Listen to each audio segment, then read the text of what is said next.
What's up, fam? Is Ben Simmons getting traded soon? Maybe.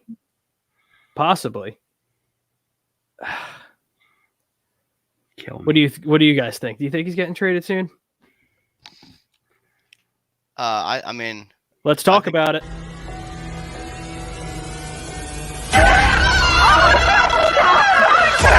Let's go.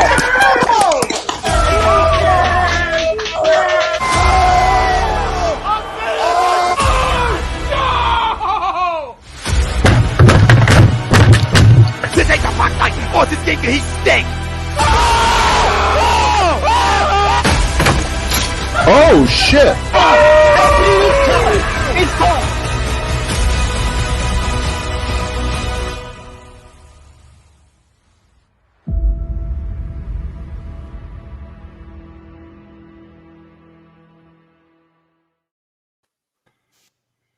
What is up, guys? Welcome to another edition of Fan Friday. Got a lot to talk about, as always. Jake Friel, Dan, Pete Young, right down there. Got a lot to talk about. Do we?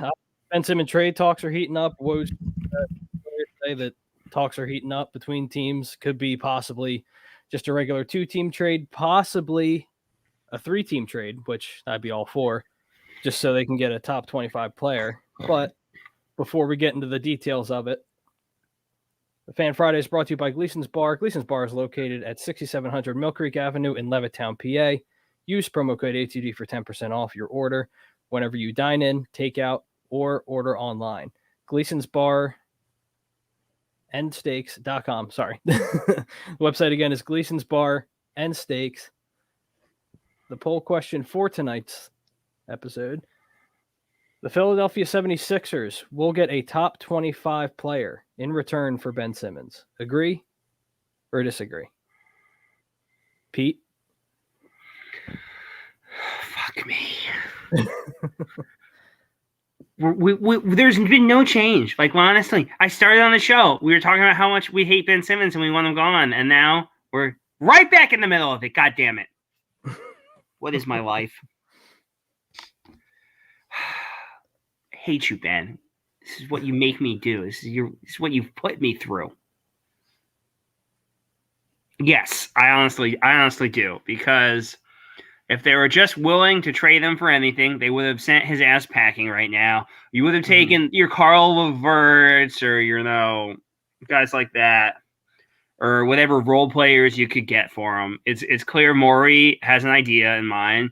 He has players in mind, and he's going to stick by that. I don't think he really cares if it takes him 2 months or 2 years.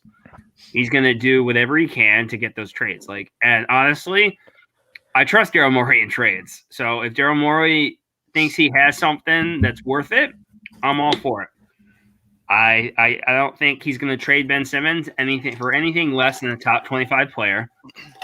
And what's funny is that a month ago, everyone's like, oh, there's no trade value for Ben Simmons. But that just shows how dumb Philadelphia fans can be at times, because they only are looking at things in a bubble.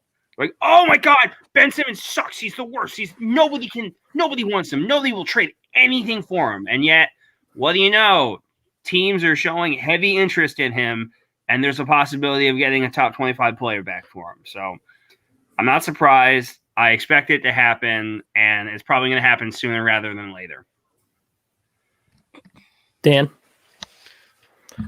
I mean, I think the first 2 weeks that I've been on this show, I've kind of made it clear that the 15th was the date that I was looking at, and I felt like things were going to pick up. And not to kind of toot my own horn, but it looks like it's going that way. Worth projections. Yeah. But I mean, it generally, like, if you look at it, it makes sense. Like, I think they said it on, Woj said it on SportsCenter today. It goes from 65% of the league being available to now 85% of the league being available. So Morey just has more at his disposal to go out and try and facilitate a trade. I agree to the poll. With that being said, I do think at the end of the day, they're probably going to have to include another piece. I don't know what it is. whether it's Maxey, whether it's Thibault. And at the end of the day, it's going to have to be what kind of caliber player are you getting, and are you willing to give up that additional piece? Yep. Yeah, I'm in the same boat as you, Dan, as far as if you're going to trade Ben Simmons for a top 25 player per se, you have to include another piece, whether not even draft picks, you have to include another player. And unfortunately, I know for a lot of Philadelphia fans, they're not going to want to hear this. It's going to be Tyrese Maxey at the end of the day. It's going to be Tyrese Maxey, because if you want that kind of caliber of player in return for Ben Simmons, who isn't giving you a lot right now, and Tyrese Maxey, it's not that he's not giving you a lot, he's just struggling as of late. So if you want that return that everyone's expecting, obviously with Portland saying that Damian Lillard isn't available, which I still think is a smokescreen. They're just saying that now. And then out of nowhere, you'll just see a Woj bomb be like, oh, yep, Damian Lillard traded to team X, Y, or Z. But the thing is, too, and when people get like so attached to these players, like going on Tyrese Maxey, and I see people all the time throughout the comments and throughout the day being like, oh, we can't trade him. He's our one bright piece. Yeah, but how much longer do you think Joel has? That's my big thing. Because theoretically, if we had another 5+ years with Joel possibly staying healthy, I'd be willing to stand pat with Tyrese Maxey. I don't have it. Like I understand I understand people's love of Maxey. He's a very talented young player. However, Tyrese I don't care what you say. You can yell at me till you're blue in the goddamn face. You can't tell me with a straight fucking face that Tyrese Maxey gives you a better chance to win than Damian Lillard, than a Klay Thompson, like guys like that. I'm not saying Klay's available, but I'm just like that type of player to where it's just a huge difference maker. You know what I mean? Look at his big games. I said his big games come against either the team's all injured or it's COVID. It's a COVIDed out. Right. Or he started off the season really hot. He had what was it, 6 or 7 really great games, and then he fell back down to earth, and he's still developing. I understand that. I wasn't one of those crazy people who are oh my god, he's gonna be the next AI or whatever ridiculous shit people are throwing out there. But and what's funny is that on the show people think I'm a Maxey hater. I'm not. I just didn't go crazy when he had a big moment. Because that's the Philadelphia narrative. You have the big moment, and everyone and their mother loses their shit. We literally had a game where people were blowing Nate Sudfeld. That's the type of. I mean, I don't think he's on the. I don't think you can kind of compare the two. I'm not comparing the two. I'm just saying, a guy could have a huge moment, and people will gravitate it for whatever reason. Look at Minshew right now is a perfect example of that. Sure. Where he had a semi-solid moment, and they're just latching on. Tyrese Maxey is way better than both of those guys, but his whole things are highs and lows. Mm-hmm. He's a second-year player. I understand that, but there's not enough that Tyrese Maxey has shown me to where I can be I don't need Damian Lillard. Oh, absolutely. I agree. I don't need Klay Thompson. I don't need any of these other top 25 players. Mm-hmm. Yeah, and like I was saying earlier, I just don't see at this point, in my opinion, if you want to get a top 25 player, like I was saying earlier, you almost have to include Tyrese Maxey. Because, like I said, Joel Embiid's clock is just ticking. Theoretically, him being a top 10-ish type of player in the league, he probably only has, 3, maybe 4 years at most at being an elite type of player. I'm not going to say he's going to fall off, but at the end of the day, yeah, I agree with the poll. I do think they're going to get a top 25 player in return for Ben Simmons, like Pete said earlier. Daryl Morey is going to keep doing work. And I think, like Dan said earlier, come the 15th, I think things are really going to start moving. Even though I know the deadline is until February, but still. I think there's going to be a lot of moving and shaking. I mean, if you look at Woj's tweet, and I mean, I know Shams breaks a lot of reports and stuff like that, but with he does, but with this particular situation, him essentially being employed by Clutch, You got to take a lot of his stuff with a grain of salt. But I really feel like I don't even feel like Shams like he breaks stuff, but it's just like it's nothing where it's like, oh man, I didn't know that. Yeah, Like, I don't he trust him breaks, like I like, trust Woj. Like he breaks down like the base. You know who Shams is? Shams is he's Kaplan. He's not Kaplan. Who's he's not? Yeah, he's Ian Rappaport, to where he has the big reputation, but like he'll get it wrong from time to time. Like the what is it? The Antonio Brown to the Bills one's a perfect one. To where he's like, oh my God, Antonio Brown's going to the Bills. And then like 2 hours later, it's bullshit. Whereas Schefter doesn't, you don't ever see Adam Schefter stick his name on something that he doesn't have like 99.9%. And that's the difference between Shams and Woj. Shams will attach himself to just about any report that he thinks will put him over, where Woj does research after research and he won't stick his name on it without a grade A stamp of approval. Yep. Right. But if you look at his tweet from earlier, there's like context in there that I look at, and I don't know if he's getting at something that he kind of knows or he doesn't know. But clearly there's been deals that have already been discussed in multiple teams. And I'm assuming at some point there's been discussion about play. Well, we obviously know that there's been players like Damian Lillard and stuff like that, but I kind of take it. Has there already been a top 20 player, included, but it's just not the kind of player that would fit with Joel. Right. And then this is kind of probably going to be my hot take. We know Morey. We know his past experience was like kind of doing just off the wall stuff. I wouldn't be surprised if he just we have like a huge 3 or 4 team deal and he just offloads like crazy stuff. I'm not necessarily saying him and Tobias, because if he does that, then he'll be golden in Philly forever. Morey's right. I like to look. If I'm trading Tobias Harris, because I value Tobias a lot. I think he's a fantastic player. If I'm getting rid of Tobias Harris, I can't just be, because if I'm getting rid of Ben Simmons and Tobias Harris, that's a lot of money off the books. It is a lot of money off the books, but I need a huge haul. You can't just be like it can't just be one guy, because I'm not just gaining one guy. Like I'm losing. So here's my thing with that though. You're saying you value Tobias Harris. How do you value him? I think he's a great offensive player. I think he's a decent shooter. He's a good leader. He can pass the ball. I'll agree with the leader part. He can shoot. He can shoot the 3. He's got a great jump. I love his jumper. I think his defense is okay. He can get you to the line. He can. Here's my problem. Cut through guys. He's wildly inconsistent. Which you can't Welcome to the league. With.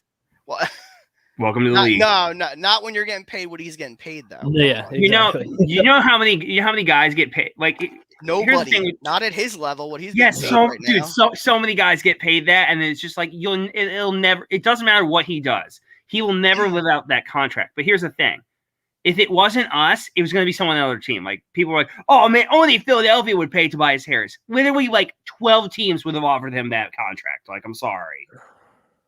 Well, nobody could have offered him what we offered him. No, I understand that, but like, if let's say we never made the trade, right? Yeah, and he just went into free agency, right? There literally would have been a line like somebody would have signed him. Don't get me wrong. No, there literally would have been a team of 10 to 12 teams who would have. I agree. I'm not saying he doesn't have value. Stupid money. I think you're misconstruing what I'm saying. I'm not saying that he's not valuable. He's not a number 2 option on this team. No. I'd argue he's a number 3 option on this team, given at times what he does. Yeah. And what he's getting paid. Nah.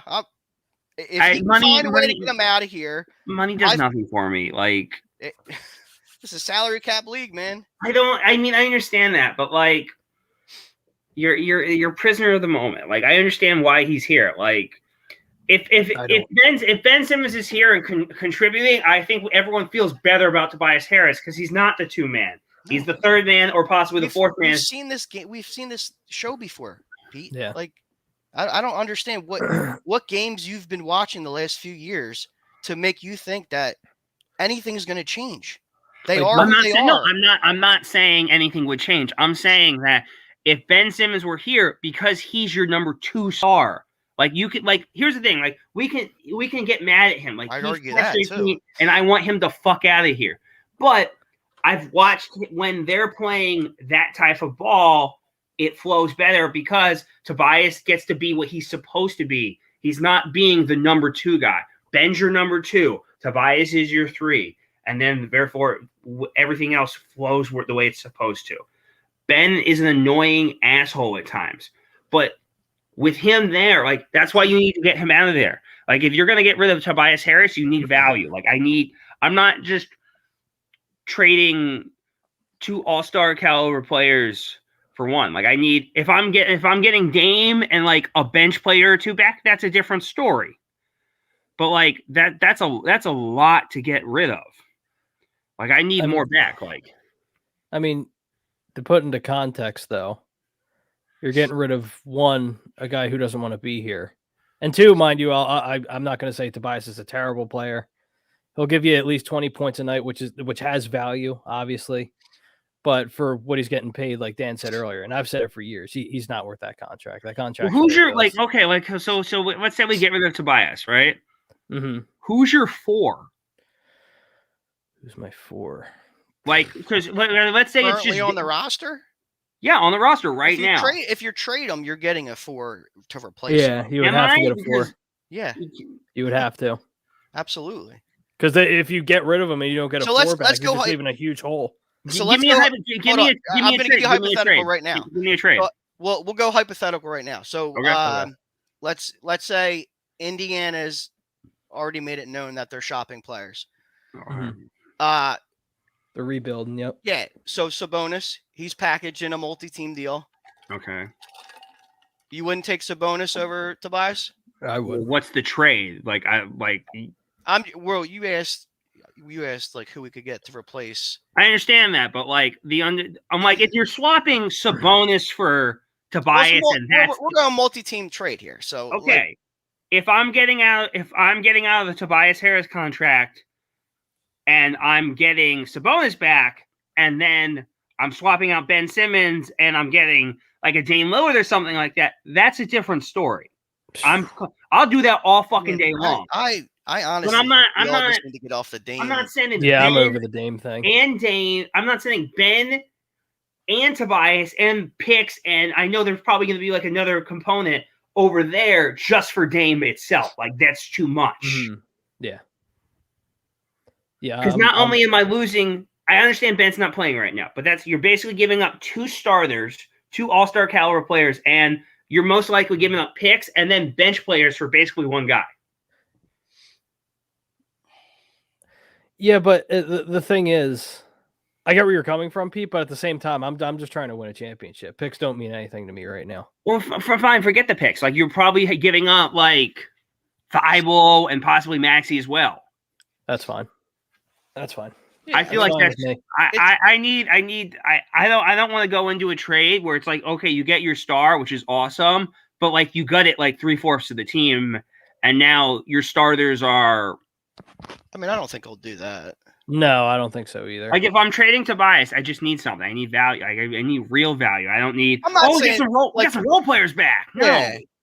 I was just going out with a hot take. Like, I'm not saying that technically would happen. I don't think I have no issue with trading Tobias, like, because people are like, "Oh, you can't trade him." I'm like, you can. It's the same thing with Maxey. I can trade him without hesitating on either front. I just need something for value.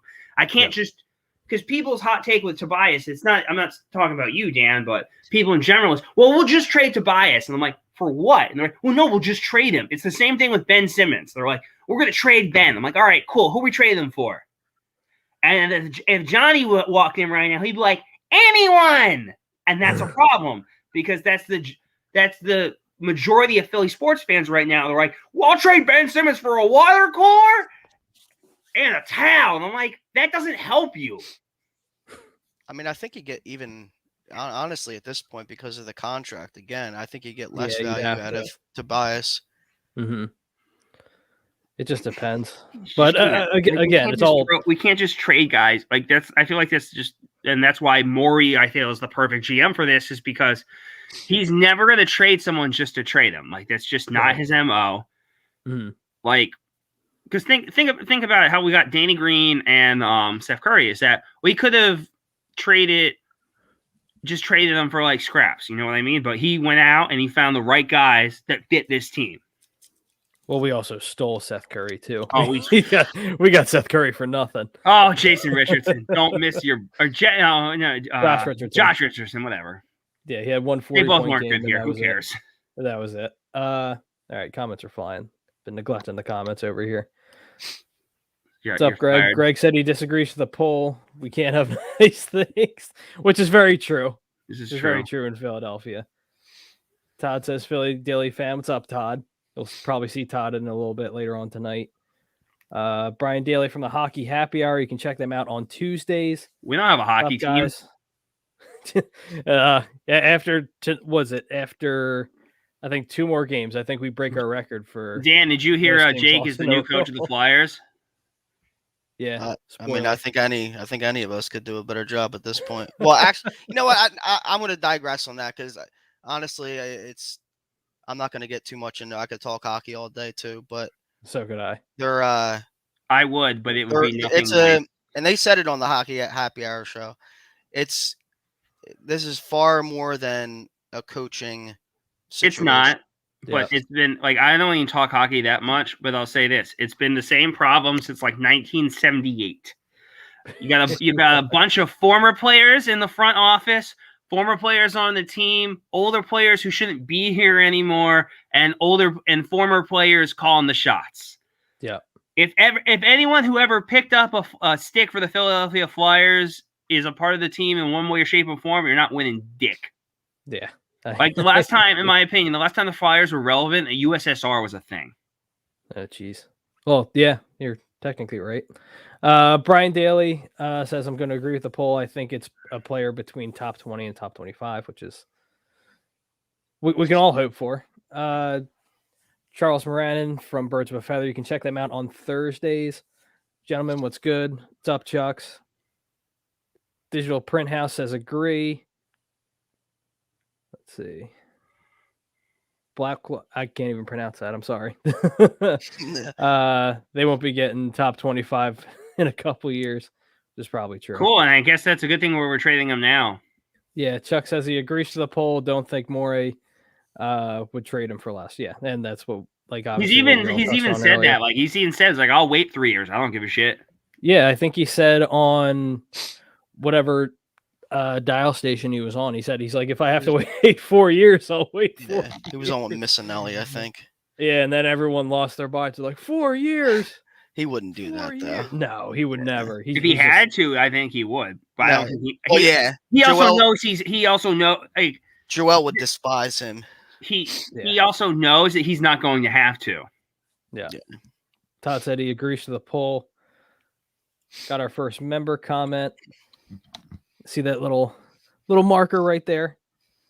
Become a member, an A2D member, $9.99 a month. Perks include appearances on shows, members only live streams, shout outs, weekly sports picks from Money Pop Podcast and Willie Vegas. Nate Moss did take a week off, kind of recoup some money a little bit, so he's back this weekend. Want to make a little bit of Christmas money? Still got some Christmas shopping to do? They can help you out. Bobby says, I agree, and here's why. ESPN was discussing how much Philly has been linked to Harden. I could see a sign-in trade with Brooklyn for Harden, which Daryl wants James on his roster. Yeah, yep. Which I'd be fine with. But again, I think we should have made that trade, what was it, last year, 2 years ago? Where it was going to be Maxey and Ben and I think a couple picks, right? That was the thing last year? Yep. So, let's see. Jimmy J says Maxey stock's dropping, which is also true. Jimmy J also says he agrees. Bobby comes back and says, if I can get a team to a championship contender next Wednesday, everyone but Embiid is available. Ooh, yep. I like that. I'm not committing to anyone, especially if James Harden is on the Sixers soon. I'm all in for it. And that's kind of my thing too, Bob, to where you only have so much time with Joel. Yep. You got less than 5 years. No, you absolutely have less than 5 years. I was saying probably like 3 or 4 at best, I think, to where he's like a dominant player, like to where what he's been the majority of his career. But you got to win now. Right now is the time to do it. And again, when it comes to talking about draft picks, people are worried about draft picks. I don't care. I don't care. Do what you have to do to get this team a championship. You have to do it. You have to do it. Habib says Toby is so overrated. Listen, Toby, Habib, I've said that for years. Your contract is what it is in the NBA. Like people are gonna get paid. He's not. I don't think he's overrated. I think I think he is what he is. Like for the money that he's getting. That's why I just don't look at the money. Because if it's not like. Tom says screw Ben. Yep, screw Ben. Tom also says when he's back next week, he better be gone. Andy Ritter says, "What a bunch of crumbs! Have a great show, boys. Love you, Andy." Tom says, "I'm holding out until Ben's gone." All right, I'll see you in 6 weeks. Yeah, I will see you next year. Yeah, I'll see you after New Year's then. By the time Tom comes back, Kenny Pickett will be here, so all will be well. Yeah. Oh God, yeah. Oh God, my DMs will probably be clouded with hate. It's like you're an asshole. You're disgusting. That whole thing. Oh my You're God, a piece of shit, Pete. I am a piece of shit, internet. It's okay. Nothing my dad doesn't tell me. David Cook Jr. says Springer was a late pick. And he stinks. Send the picks. That's so stupid. Like I can't. How are you saying that with a straight face? Like he's like the 26th pick. Like I hate to tell people this. Sometimes later draft picks need to develop. Like you haven't even seen anything of him. Like how do you know he stinks? Mm-hmm. Let's see. The Hobby 7 says right now our team is dog shit. Utah game. Was a travesty. Blow it up. I'm not going to say blow it up. I'm not going to say blow it up. Man, blow it up. I think a lot of people overreacted that too. I mean, yeah. It wasn't a great showing, but it was the second of back-to-backs. Like, have you met Philadelphia? They love to do that. Oh, I get it. I mean, I act the same way at times, but sometimes you gotta, you gotta check yourself and realize. I try not to. Because it's just like I just know the next game or the next week, it's just not going to matter. Like it's like blowing your load over Minshew. It's just like obviously my Twitter is having fun with it right now because it's like my Twitter handle is Minshew Mania ... until the bye week's over. Yeah, like I'm gonna have I loved it. Like I was in the bar hamming it up. It was a lot of fun, but I also know. Come next week, it's over. I had my fun. It was enjoyable. And while I would like to watch Minshew for one more week and see what he does against a team that's not the New York Jets, I just know it's not happening. So, well, it could happen. Yeah. Oh, it's not happening. Because Jay Glazer did say with Hurts' high ankle sprain, it's a 2 to 4 week injury. Yeah, have fun with that. And after we come off the bye week, it's going to be 3 weeks. So. Yeah, he's gonna pull a Carson Wentz where his ankles are miraculously fucking fixed. All right, can I just say that's pretty fucking amazing that this dude's 7-6 with a broken foot and 2 twisted ankles. That's pretty impressive. The shit he's putting up. Well, here's the thing: the fucking Colts, the douchebags that they are, they decided to but they decided to sit Carson Wentz because they were killing the Texans. He could have played 5 more snaps. 1%. 1% away. 1% away from getting our first round pick. They want to build. They want to. This is why Frank Reich and Carson Wentz are the ultimate Philly guys. They want to build the anticipation because they're on a bye this week too, motherfuckers. Now I have to wait another week. I mean, we'll still get the first round pick, but who cares? It's gonna be in the 20s anyway. I listen. First round pick's a first round pick. It's true. Also, I don't believe that report that we're going to trade 2 out of our 3 first round picks. That's That's bullshit. I'm calling that right now. Well, that was just a thing from Rob Motti from I think it was like an AFC executive. So Yeah, that's take that from stay in the fucking AFC. Stay in the AFC. You don't know shit. Yeah, I think they'll trade one. I 100% think they'll trade one. So that way, if they have to develop Hurts for one more year, they have that extra pick. Mm-hmm. Yeah, absolutely. But yeah, they're not trading 2 out of 3. Like, no, I don't think like so. the Dolphins pick would have to fall all the way into like the 20s for that to happen. Yeah. Larry Goodwin says it's the NBA. How does money not matter? Is it the NFL? You can't drop a huge percentage of your salary into a number one guy, and then it doesn't matter because no matter what you do, no guy is worth their salary. There's like 5 guys in the whole NBA who are worth their salary. Like Steph Curry, LeBron, KD, Giannis, Harden, like. Yeah, but this dude's he's gonna be paid over $40 million. I understand that, but like the contract is what the contract is. Like, well, yeah, but at the same time, you're talking he's like on the all upper NBA echelon, money. Dude. Like, come on, you're talking all NBA. Like, I would be more just all NBA money. He's giving me 29 and 8. Like, I understand. Or no, 28 and 4. My bad. 28 and 4. I would love that. 29 and 8. Like, he's been. Like, I'd be more annoyed if this was like a 17, like 3 and 4 what he's guy. doing this year. Honestly. He is, but like he's also forced to play a role that is not his role. What's that? He's forced to be the number 2 star. Young Dust, yes, I would do. Yeah, that. I would do that. If you're talking straight up, absolutely. I'll do that in a second.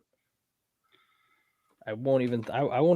I won't even think about it. I'll do that in a heartbeat.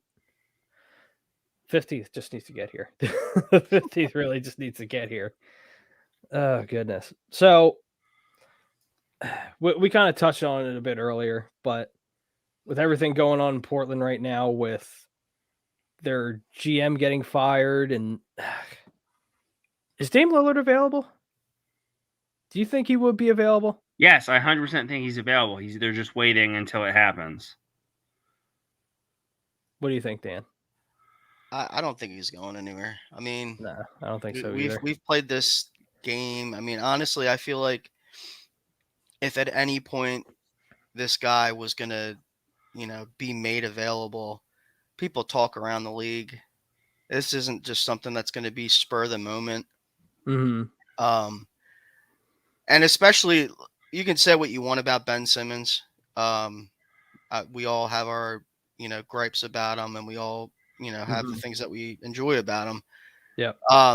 He's a young, talented player that would be available in a trade. So obviously they would want more, but yeah, I feel like if they were going to make him available, they would kind of make it a little bit more known than just saying, no, we're not trading him. So. Yeah. I think it's gonna happen. I just think they're hoping they can like fix that thing, and there's no fixing what's going on in Portland. They're a mess.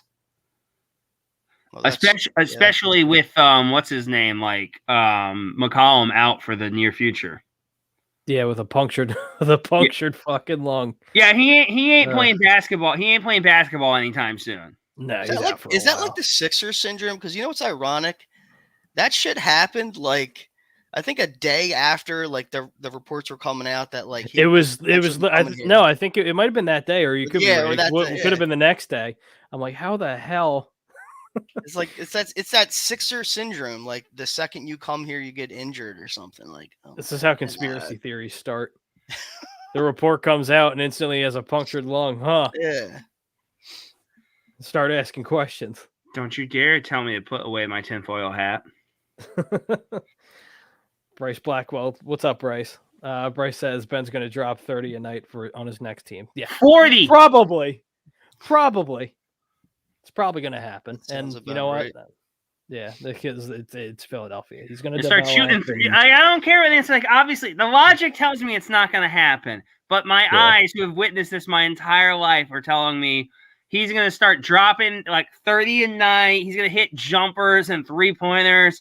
He's going to have like a 75 to 80% free throw percentage. Like, come on. Like, I'm here. I'm ready to get my heart broken. I know what's happening. Like, they're like, you can say it's not until the cows come home. I still don't fucking believe you because I've seen this time and time. They're like, they said the same thing. Oh, once Scott Rowland leaves, it's over for him. Yeah, him is like fucking 2 World Series and like 4 Gold Gloves. Young Das also says, honestly, looks like Lillard's off the table. Wouldn't mind going for Shai Gilgeous-Alexander for Ben. What's your take? I'll absolutely take Shai. I will absolutely. I'll take him, but I want a little bit more. I just don't. I think that could be the guy that's in play for us too. I would gladly take Shai. Just think about it. Like their whole thing is tanking right now, right? And they get like Ben Simmons on a team like that's a cornerstone piece. So you'd have to be giving up. Like they'd have to give up some pretty nice picks as well. No, I think I disagree. You're looking at. I think you're looking at it differently. So here, you got to look at Sam Presti, their GM, okay, and what he's done and what he's kind of doing there. If anything, what it's going to be will be Ben. They'll probably send SGA and I don't know, maybe a role player or something like that. And they'll want probably 1 or 2 picks going back. I disagree with that because we're the one giving them that generational player. Like we're the one, like whether we believe it or not, Ben Simmons is viewed around the league as a top 25 player. SGA is not a top, like not after last season. No, he's not. I understand that, but like I still feel around the league people believe Ben Simmons can be a top 30 player. I'm sure they do, but sure, you have to go like off the fact that we're even talking about this, like the fact that like because 2 weeks ago it was you can't get anything for him, and now it's heating up that all these teams went in on it. Yeah, but at what price? That's what you have to. Yeah, that depends on what the conversation. Like you're not going to get SGA and picks. Like there's no way. I'm not saying you're going to get major picks. I think you could get a first round. I think you could get Ben Simmons. I do. I hope you're right. I don't see that happening. I mean, if they give us a first for Ben and Shai, yeah, I'll be dancing down broad. But knowing how OKC works, they're going to want picks too because they're fucking pick happy. And they've been rebuilding now, or accumulating picks. Fine, you can have our first round pick. We'll take yours. It's all good. It feels like they've been doing this for years. Like for 3 years, I feel like they've been just getting picks and picks and picks and picks. It's insane. The one thing I'll say on the Dame thing, though, I know I kind of said I don't think he's going to be made available. The one thing I would kind of keep in the back pocket, and it's probably not going to be this season, but maybe next season, and probably at that point, obviously, we won't be in the market for him unless Morey holds out till the end of the year, is him wanting that 2-year max extension. Well, that's what they're saying right now. That's what they're saying. He's trying. Right. So he wants it, and there's tension because they don't have somebody running the organization. Yeah, not right now, no. So, I mean, that's something to monitor, but at the end of the day, I just don't know how you hold off and you don't bring something in for Joel. Yeah, you almost have to at this point. It's gonna happen. Young Dust says, "Hell, I'll give up draft picks for SGA. They aren't going to be worth much. Yeah, to us. Yeah, absolutely. Yeah, I'll definitely do that for sure. I'll absolutely do that." Angus Cooper says Ben Simmons is an overpaid, overrated player who's a big liability to any team he plays on. He can't shoot.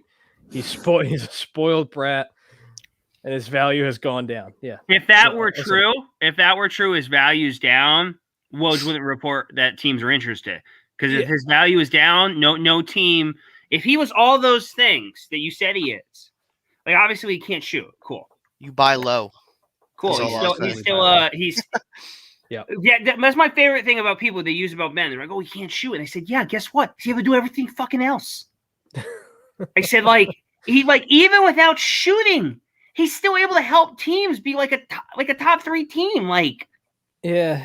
Obviously, I'm fed up with him. I want him gone, but every team sees his value. If they didn't, they wouldn't want to trade for him. They just would let him sit in Philadelphia. Like, I just don't understand what people are like not sensing about this.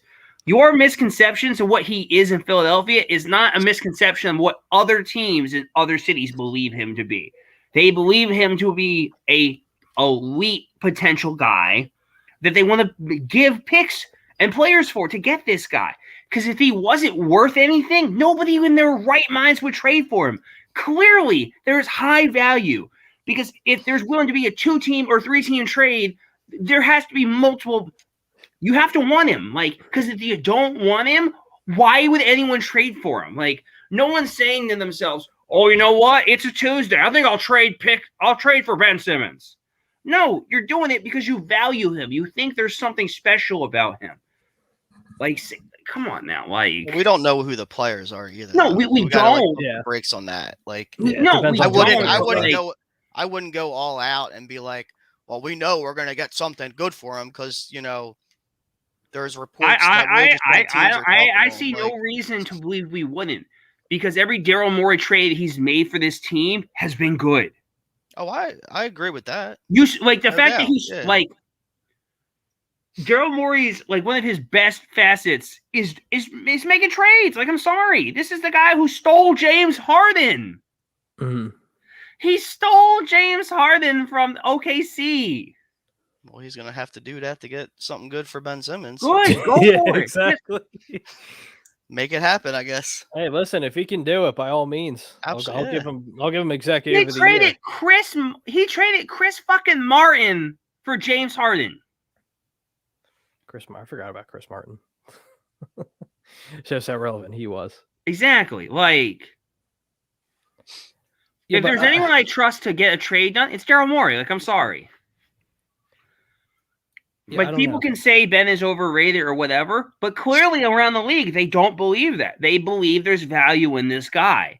Because if they didn't, they wouldn't be wanting to trade for him. You don't trade for bad players. You don't trade, give me your phrase that. You don't trade players of actual value for an additional player if you don't believe that guy is worth anything.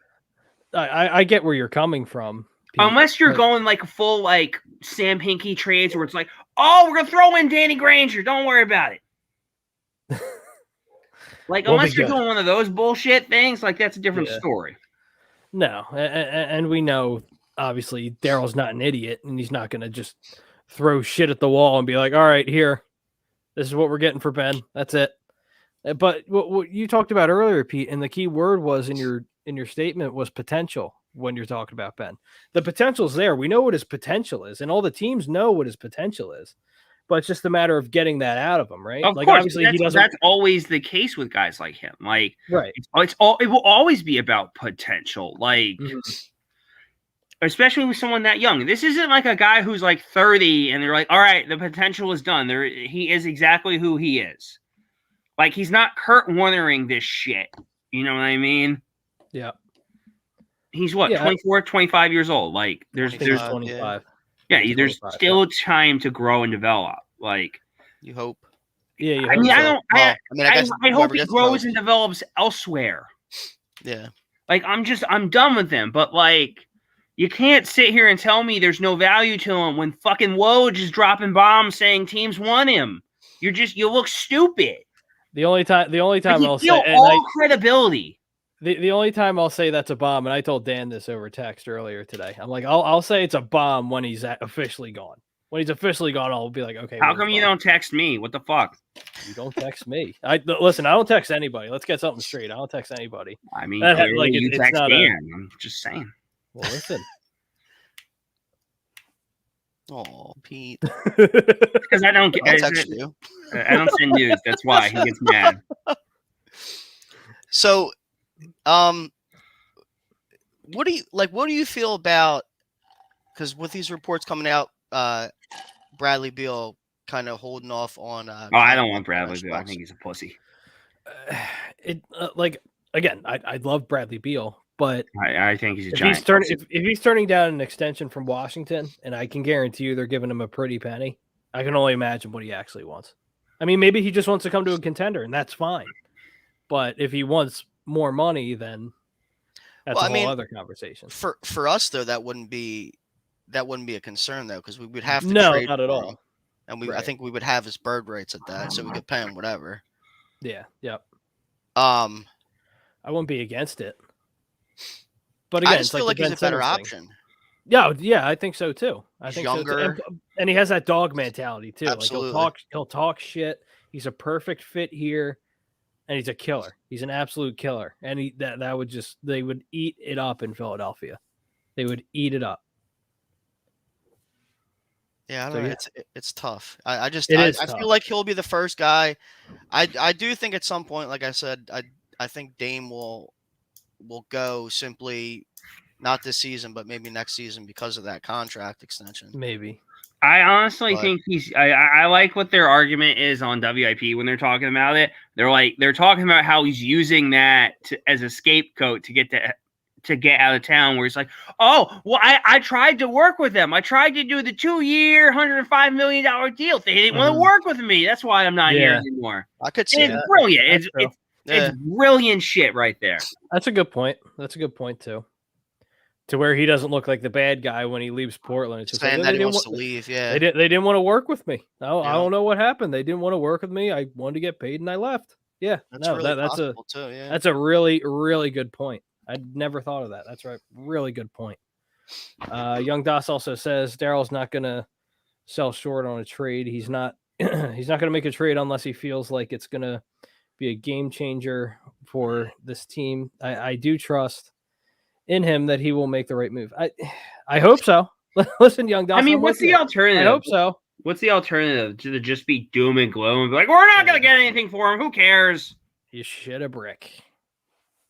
You shit a brick. That's what happens. Jimmy from the Flight Zone. You can check those guys out on Mondays.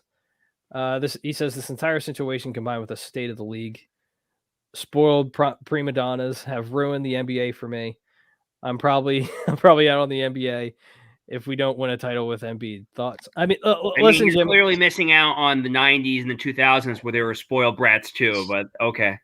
Well, Jimmy's a baby himself. Not saying he's a prima donna, but I'm saying Jimmy's only like 21. So Jimmy's like Jordan took his ball and went home because he was being the prima donna as well. Like that doesn't count.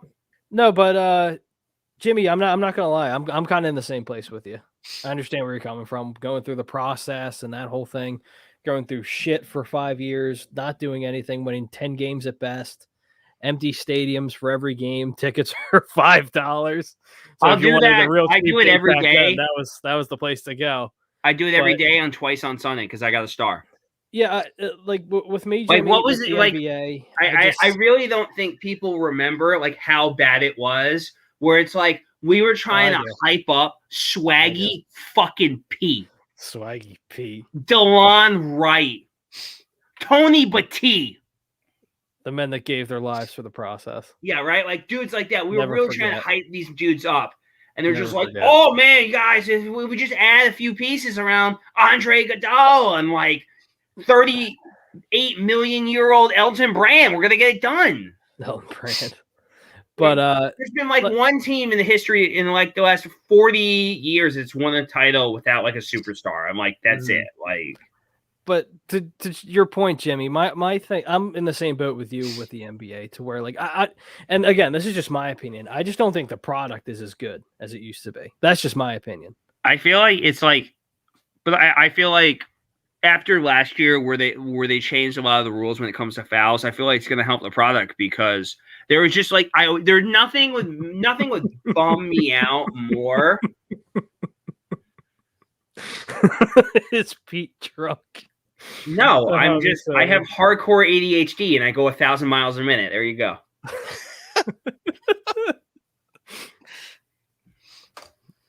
Digital print house. Tobias for Beal, Pete. Would you do it? I would, but I bitch and moan the entire time because I think I knew it. I knew there was something in there. I knew it. I do it all day. I do it all day. No, I'm sorry. Like you can't get your ass whooped by the Cavs and then complain about how they're a crappy team. They're gonna have to beat your ass. Oh my God, you're an issue. You're a fucking issue. I love you, but you're you're an issue. It's not fair. Oh my god, we got beat. I'm a team player. I want to stay here. I'm like, no, you want to stay and get you want to make like $80 million a year and get like your ass and win like 20 games a year. Go for it. More power to you, pal. Oh my God, Parker! Could you imagine Ben might have Jimmy Butler? Honestly, I hope it because then all the Jimmy butt buddies can be like, oh my god. Fucking like Ryan Brodo, you can check him out on Monday Morning Quarterback on Mondays, and you can check him out on A2D Wednesday nights on Wednesday. One of the Fan Friday OGs. Ryan says I'm going to send you 2 mock trades. I miss Ryan's mock. I miss Ryan's trades. Ryan lives in the trade world. Ryan lives in the trade world. I miss Ryan being on here with us. He lives in the trade machine. So much fun. He loves it. Listen, the best website ever invented for Ryan was the trade machine, and no one can tell me otherwise. My favorite website in the history of the world is Mockathon. So, okay, I thought you were going somewhere else, but I'm happy you didn't. I'm sorry, sir. I am a man of faith. I'm very happy you didn't. So, what I'm going to do is, if you guys can see this. No. So actually, hold on. What I will do, I'll just on the screen or something. I'll just read it. Hold on, I can airdrop it to myself. But San Antonio, I think. Yeah. In the meantime, what I will do. There we go. I just got it. So Ryan sent me this one trade package. It's a 3-team trade between the Nets and the Pacers. So the 76ers would be sending the Nets Danny Green, and they would also be sending Ben Simmons and Furkan Korkmaz to the Pacers. What? I'm not trading Furky. This is ridiculous. In return, the 76ers get back Chris LeVert, Cam Thomas, and Kyrie Irving. No. Out. Wait. Hold on. And who we're giving up Danny Green, Ben Simmons, and who else? Okay, so let me give the full trade. So Danny Green's going to Brooklyn. Okay. Who else is going to Brooklyn? Jeremy. Oh my God, I forget his last name. Jeremy from the Pacers. Oh my God, what's his name? Lamb. Yeah, Jeremy Lamb. Miles Turner are going to the Nets, and then going to the Pacers is Ben Simmons, Furkan Korkmaz, and Javon Carter. And the Sixers receive Kyrie Irving. The Nets Chris don't LeVert, do that trade. And Cam Thomas. Yeah, I don't think. I think either of those other teams do that trade in a second. I don't hate it. To be honest with you, I don't hate it. I'm not taking Flat Earther. Nope. I don't hate it. I don't want any guy. Johnson's a stud, man. Who? I don't hate it. Johnson's a stud. I don't want any guy who openly misses home games on the championship contender. Look, he's a problem. I won't disagree with you there. If your whole argument is I don't want Ben Simmons because all the problems he brings, Kyrie Irving brings them and also can't stay healthy. Yeah. So it's Ben Simmons on crack. You upgrade in two starting positions there, though. I understand that. You upgrade on the wing and you upgrade. If you give me Karis LeVert and someone else that's not Kyrie Irving, I'm more willing to deal with this. So let me see if this comes up here. No, it's not going to come up. No, well, it wouldn't come up. But I don't want to see his crazy anti-vaxxer fans. I like that trade more for Brooklyn if they get Sabonis or something in that trade. I know Miles is the one that's the big name right now going out because his comments made. But so the other trade that Ryan sent me is between the 76ers, Brooklyn Nets, and the Portland Trail Blazers. So Portland is sending CJ McCollum to the Nets. Wait. How are they sending him anywhere? They're sending him to the Nets. Where are they sending him to? The hospital? I mean, you can still trade him. Can you really? Yeah, he can still be traded. Portland gets Ben Simmons, and the 76ers receive Kyrie Irving, Anthony Simmons, and Cam Thomas. What? No! I mean, if I'm just giving up Ben, listen, if I'm just giving up Ben, I'm not going Like, what is with these? Stop trying to put like anti-vaxxer, Earth is flat dude on my basketball team. Rye, I tried. It wouldn't let me. I tried to share it on the screen. It wouldn't let me. This is just like. Yeah, What, you want to put Lance Stevenson on my team too? Come on now. If I'm the Sixers, I would do both of those trades. I wouldn't. I would too. You wouldn't do either one of them? I won't do any trade that Kyrie's involved in. You don't want the flat earther on your team? Nope, I don't, because he's going to bring problems. He's going to cause problems in the locker room. He's going to bring his crazy ass fans. You're gonna get people like boycotting shit. I just don't need the drama. Like, if I'm trading for a guy, like I want him to come with less problems than the guy I'm getting out of here, not more problems. Yeah, I tried to I tried to screen share it. It won't let me for some reason. I don't know why. That's annoying. Oh well. But I wouldn't be against Kyrie. I'm open to it. I would be less against him if he wasn't insane. I'd say fuck it. That's I true. mean, aside from like the crazy stuff that you're saying, Pete, which I agree, like he's nuts. Like on the floor, he is legit like the perfect fit for Joel Embiid. Like exactly what you want to pair with him. Mm-hmm. I question the man's heart. Like I don't want a guy like let's just take all the craziness. Like obviously there's his crazy, right? A guy who openly says, I could be a part of a championship contending team and is like, fuck it, I'm going to sit home. I'm good. I don't need that guy. Yeah. You have no ball. I don't agree with what he's doing, but he's got his own beliefs. And cool. I said, you know what? You can believe that crazy shit elsewhere because Kevin Durant and James Harden are better guys than I could, because I'd be going on every podcast, every show, every interview I possibly could. I'd be airing my feelings. I don't want that. That's a bad teammate. That's not a good teammate. Like that's someone who's me first and doesn't care. And nobody's ever said that though about him. No. Like that would have came out if he was actually that kind of player, Pete. Yeah. I don't need to say it. His actions speak for him. Well, that's the way that's the way you feel though. Like he's been in 3 organizations that literally have had success, and they've had guys all around him. No. So cool. So do we want to talk about how he told Cleveland, if you don't trade me, I'm going to get surgery and I'm going to be out for the whole year? I mean, it's literally no different than what Ben Simmons is doing right now. Yeah, that I'm not really. I'm not. What do you call it? Like I'm not. I get where you're coming from, Pete, but at the same, like, I just don't. He's not a great guy. I'm not like I said. I agree with you. He's not a great guy. He's a hell of a player. I'm cool with him. Like he can't stay. He's never healthy, and he brings all the crazy drama. I just don't need it. And God forbid he has a day where he's just like, oh. I know, right? It has to happen. It had to happen. I had to be the voice of reason on this show again. We're living in a twilight zone. The Hobbs 7 says Pete's making sense. No Kyrie. Hard stop. There we go. Yeah, Bryce. Yes, R.I.P. Definitely R.I.P. Demaryius Thomas. What a awful situation. Story. Oh my God. 33 years old. Horrible. Yeah, that's. I remember. I think Ryan sent it in our group chat last night. He's like, "Wait, is this real?" And I looked. I'm like, "No." Like it's the same thing. With like again, I'm not going to put him on the same pedestal as Kobe, but it's like when the Kobe thing happened. When I first saw that one report, I'm like, "No way!" But what?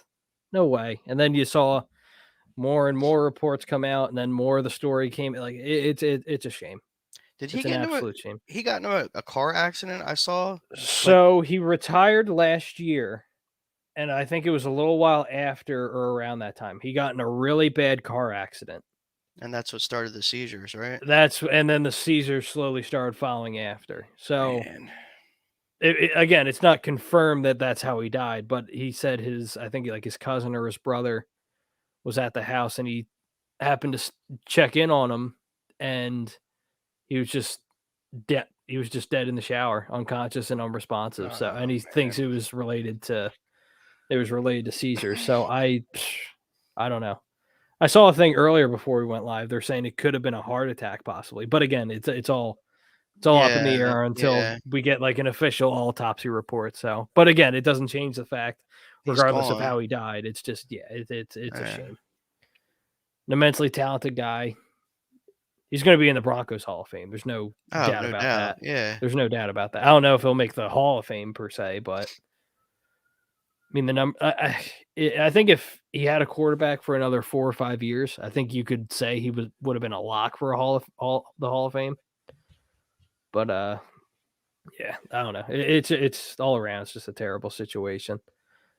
Ryan also says, Pete, like I said, those weren't trades that I want 1,000%. Those are trades that I think are the most realistic to happen. Yeah, no, absolutely. Again, I'll take Kyrie. I'm not against Kyrie. I don't love it, but and he's definitely not my first choice. Like I'm not. Ryan's not at all. He's forgiven. He's forgiven. Look, man, when you totally ignore someone for like 30 minutes while we're all playing cards on this thing, you'll love them for life. Oy vey. Yeah, I don't know. Again, we're all just speculating, obviously, at this point, because no one can really be traded till the 15th. So I don't know. But how it's going, like how it's trending, right? I think we're going to see a lot of movement come December 15th. And that's that's a Wednesday, right? It's a Wednesday? Yeah. And they're the guys that I would focus on. Like I said, I think SGA is one of the guys that he's one of the guys that signed a contract in the offseason. So he's one that isn't able to be traded until the 15th. So I'm not sure other big names that are available on that list, but he would definitely probably be one of them on the top of that list. Yeah, I mean for sure. But if you put a gun to my head right now, theoretically, put a gun to my head, I would take Shea. I would look at Shea more than anything. Mm-hmm. But it all depends on what happens come the 15th. Yeah, I don't know. So before we move on real quick, let me find our sponsor for the topic. Yep. You guys want to move on to picks? Sure. Okay. Okay, hold on. Here, hold on. Why are we not talking about Minshew Mania and how he's the greatest athlete ever? Hold on, Ryan sent me another one. I'm trying to do a million things at once. We got a guy streaming on our channel, and then we got a bunch going on right now. Hold on. So this last trade scenario, Ryan texted me saying, since Dan brought up Shai Gilgeous-Alexander, here's one more. Here's the breakdown list. Come on. All right. So anything that's not Kyrie. Just like literally anything, Ryan, for the love of God, please help me. Oh, right. God damn it, Ryan. Oh, I like the one. I don't like the other. God damn it. Okay, fine. I'll play with you. All right. So that sounds weird. Sorry, it's not that way. Pause. 76ers, Oklahoma City Thunder, and the Sacramento Kings. The 76ers would receive Shai Gilgeous-Alexander, and they would also get the return of Mike Muscala. Sacramento Kings. Sorry. The Oklahoma City Thunder will be getting Tristan Thompson from the Kings, Buddy Hield, Marvin Bagley, a 2022 first-round pick, a 2024 first-round pick, and they would also get a 2023 first-round pick from the 76ers, while the Sacramento Kings get Derek Favors and Ben Simmons. Wow, Derek Favors is still in the league? What do you think? Would you do it? Yeah, I mean, I would do it. I think I would do it in a second. Yeah. Sure, why not? Why not? Hey, man, Muscala's the GOAT, man. He's the reason you got Tyrese Maxey. Yeah. Mike Muscala. Jesus Christ. I always liked Muscala. I thought he was fun. The Moose. Yeah, I thought he was a solid bench player. I'm not high on the Moose. Moose is okay. All right, so moving into our picks for the week. Before we do that, third topic of the night: It's brought to you by Body Check Wellness. Use promo code A2D for 25% off. Body Check Wellness is a line of gummies, topicals, and blends using the full potential of hemp. BodyCheckWellness.com. Use promo code A2D for 25% off. Was originally 20, now it's 25% off. So let me pull up. What are we? 14 now? Week 14, right? Yep. NFL Week 14. Week 14. All right. So, do you want me to give the spreads or just the games? Just I guess I'm cool with just the games. All right. Up to you. So let's see the 1 o'clock game, which this is a trash, one of the few trash bowl games this week. New Orleans Saints at the New York Jets. Jets, for obvious reasons. Yeah, this one's tough. to be honest, this one's tough because I don't even know who the quarterback is for. What do you call it at this point? I don't even know who the quarterback for the Saints is because it's not Trevor Siemian. Is it Oh my God! Is it Oh my God! Why am I forgetting his name? Well, regardless. Give me, yeah, I don't know. Is Kamara playing? I think so. Oh, give me the Saints. Yeah, you know what? Yeah, give me the Saints. Yeah, give me the Saints.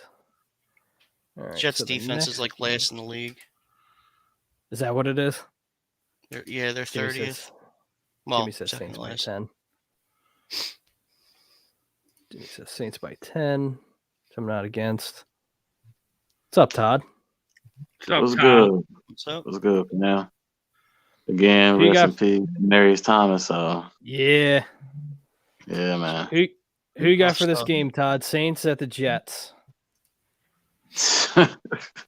Oh Jesus! It's in New Orleans. I believe it is in New York. It's at MetLife. Oh, nah, fuck it. Give me the Jets.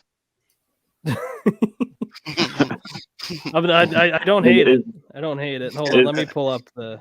Let me pull up my It's like sportsbook real quick. Much you easier. know who's the start. You know who's starting for the Jets. You don't know who the hell is starting for the Right. Saints. Yeah, That's the only thing. Even though Sean Payton definitely had backed up Taysom Hill, that was nice. yeah. And they paid him all that money to do nothing, which is great. He threw 4 picks. Great investment. Great investment. Hey. That's why I call protecting your investment. Listen, nobody protects it quite like the Saints. No. All right. So the other 1 o'clock game, Las Vegas Raiders at Kansas City. Kansas City is a 10-point favorite. I That's take points. Kansas City because it helps my Browns. That's way too many points. 10 points. Uh-huh. I get the Chiefs are good, but ugh. Also, fuck the Raiders for not beating Washington. Yeah, Scumbags. that was my only downside to last weekend. But yeah, I think the Chiefs win, but I don't think they cover. no, they definitely don't cover. That's way too many points. That's why I was gonna go with the Chiefs, but for that points, I'm like it's gonna be a shootout because Yeah. It's like Nagake, if he can get there, he'll get there. If he Yes, doesn't, Raiders it's gonna be cover. like a long game. And you're taking the under, Jim? Ooh, With Kansas City? Really? You're taking the under? Wow. The under is 47.5, or the over under is 47.5. Listen, Jimmy, more power to you. I'm not going to do it. I just got a feeling that's going to be a I'm not gonna shootout do it. game, really. Yeah, no, I'm not going to do it. Let's see here. This is another trash game here, actually. Jacksonville Jaguars at the Tennessee Titans. Titans. Who do the Titans have, though? Who do Is they it in have? New England? I mean, Yeah, is it's it in in Tennessee. England? Yeah, that's what I was like. If it was in England, I was like, that travel always helps them out. But no, give me the Titans. Jimmy, going back to the Colts and Raiders game, he says cold weather plus division games in December are always equal and under. Yeah, it's a good point. Usually running the ball a little bit more, a little more windy. So I guess that makes sense. Yeah, that makes sense. What was the line on that Titans game? The Titans game, I'm sorry, was 8.5. Titans are getting 8.5. Okay. Yeah, I'll take Tennessee. Yeah, give me Tennessee. Oh, 8.5. Pete's favorite game of the week: the Cleveland Browns, the Baltimore Ravens at the Cleveland Browns. Browns are favored by 2.5. All right, I'm liking us in this game. I'm feeling it. I love how he says us and he's wearing a Devontae Smith jersey. You're an issue. I am. Right. I also have I got my jersey on. You know, I got Let's Peyton go. Hillis jersey in my room somewhere. You want me to go grab that? Fucking Peyton Hillis. really? I'm amazed you actually have a Peyton the Hillis. mythical I do. unicorn. I purchased a Peyton Hillis. I also have a Johnny Manziel jersey. Wow. But to counter it, I also Money have a Caleb Manziel. Sturgis jersey. You got a lot of Cleveland legends. His jerseys are about as valuable as my Ben Simmons jersey that I burnt out back. Oh God, you're one of those guys. Oh God. That's nice. Well, I got the jersey for like $25 from China. Oh, you got one. There you Yeah, go. Never mind. You're good. Yeah. I mean, at least I'm you're not- not. At least I'm you're crazy. not like. I'm not dumb. At least Yeah, you're I not mean, like the dudes who, after Kaepernick, they're like, "Oh, I'm gonna burn all my Nike shit." Oh wait, I'm wearing my Nike shit. Dan After is showing how to I literally truly. went on Facebook and I'm like, if you don't want your Nike stuff, here's my address. Send them on over. What's up, Todd? Jimmy says stay away from this Froze. game. Yeah, he just froze. He'll be back. Yeah, he says stay away from this game. Never know what the fuck is happening with the NFC South. Bengals fucked me. Listen, Jimmy. Bengals screwed me last week too. Don't worry. Bengals screwed me damn good last week. Not yesterday, last week. What's up, Pete? Well, Pete. What's up? All right, so other 1:00 game, got a division game. Atlanta Falcons at the Carolina Panthers. Panthers are favored by 2.5. This game I think is going to be close. Who are they starting at quarterback for the Panthers? I think it's Cam. I think It is. It's. I will laugh because a lot of people were getting all in their feelings. They're like, "How dare you shit on Cam Newton?" And I'm like, he had more interceptions than touchdowns last year. And someone was like, "Oh no, he had rushing touchdowns too." And I'm like, he's a quarterback. I don't give a fuck about rushing touchdowns. Care about passing touchdowns. still a former MVP. Cool. 6 years ago. You know who has more wins in the last post MVP? You know who has more? Tyrod Probably a Taylor lot. has more touchdowns and wins than him. I believe it. I definitely believe he's it. gonna have. Give me Atlanta. He's gonna have to do everything because McCaffrey's done for the year. Like, fuck McCaffrey. Yeah, I want to take Atlanta too because Cordell Patterson is running that rock like. Well, it took them long enough to figure out what the hell he is. It Yeah. took them long enough. and how to use him right. Yeah. Yeah, absolutely. But I mean, I knew he wasn't a wide receiver. He's a gadget guy. Yeah, but I mean, at least that time at the wide receiver position has helped him as catching the balls out of the backfield. Yeah. Yep. It's true.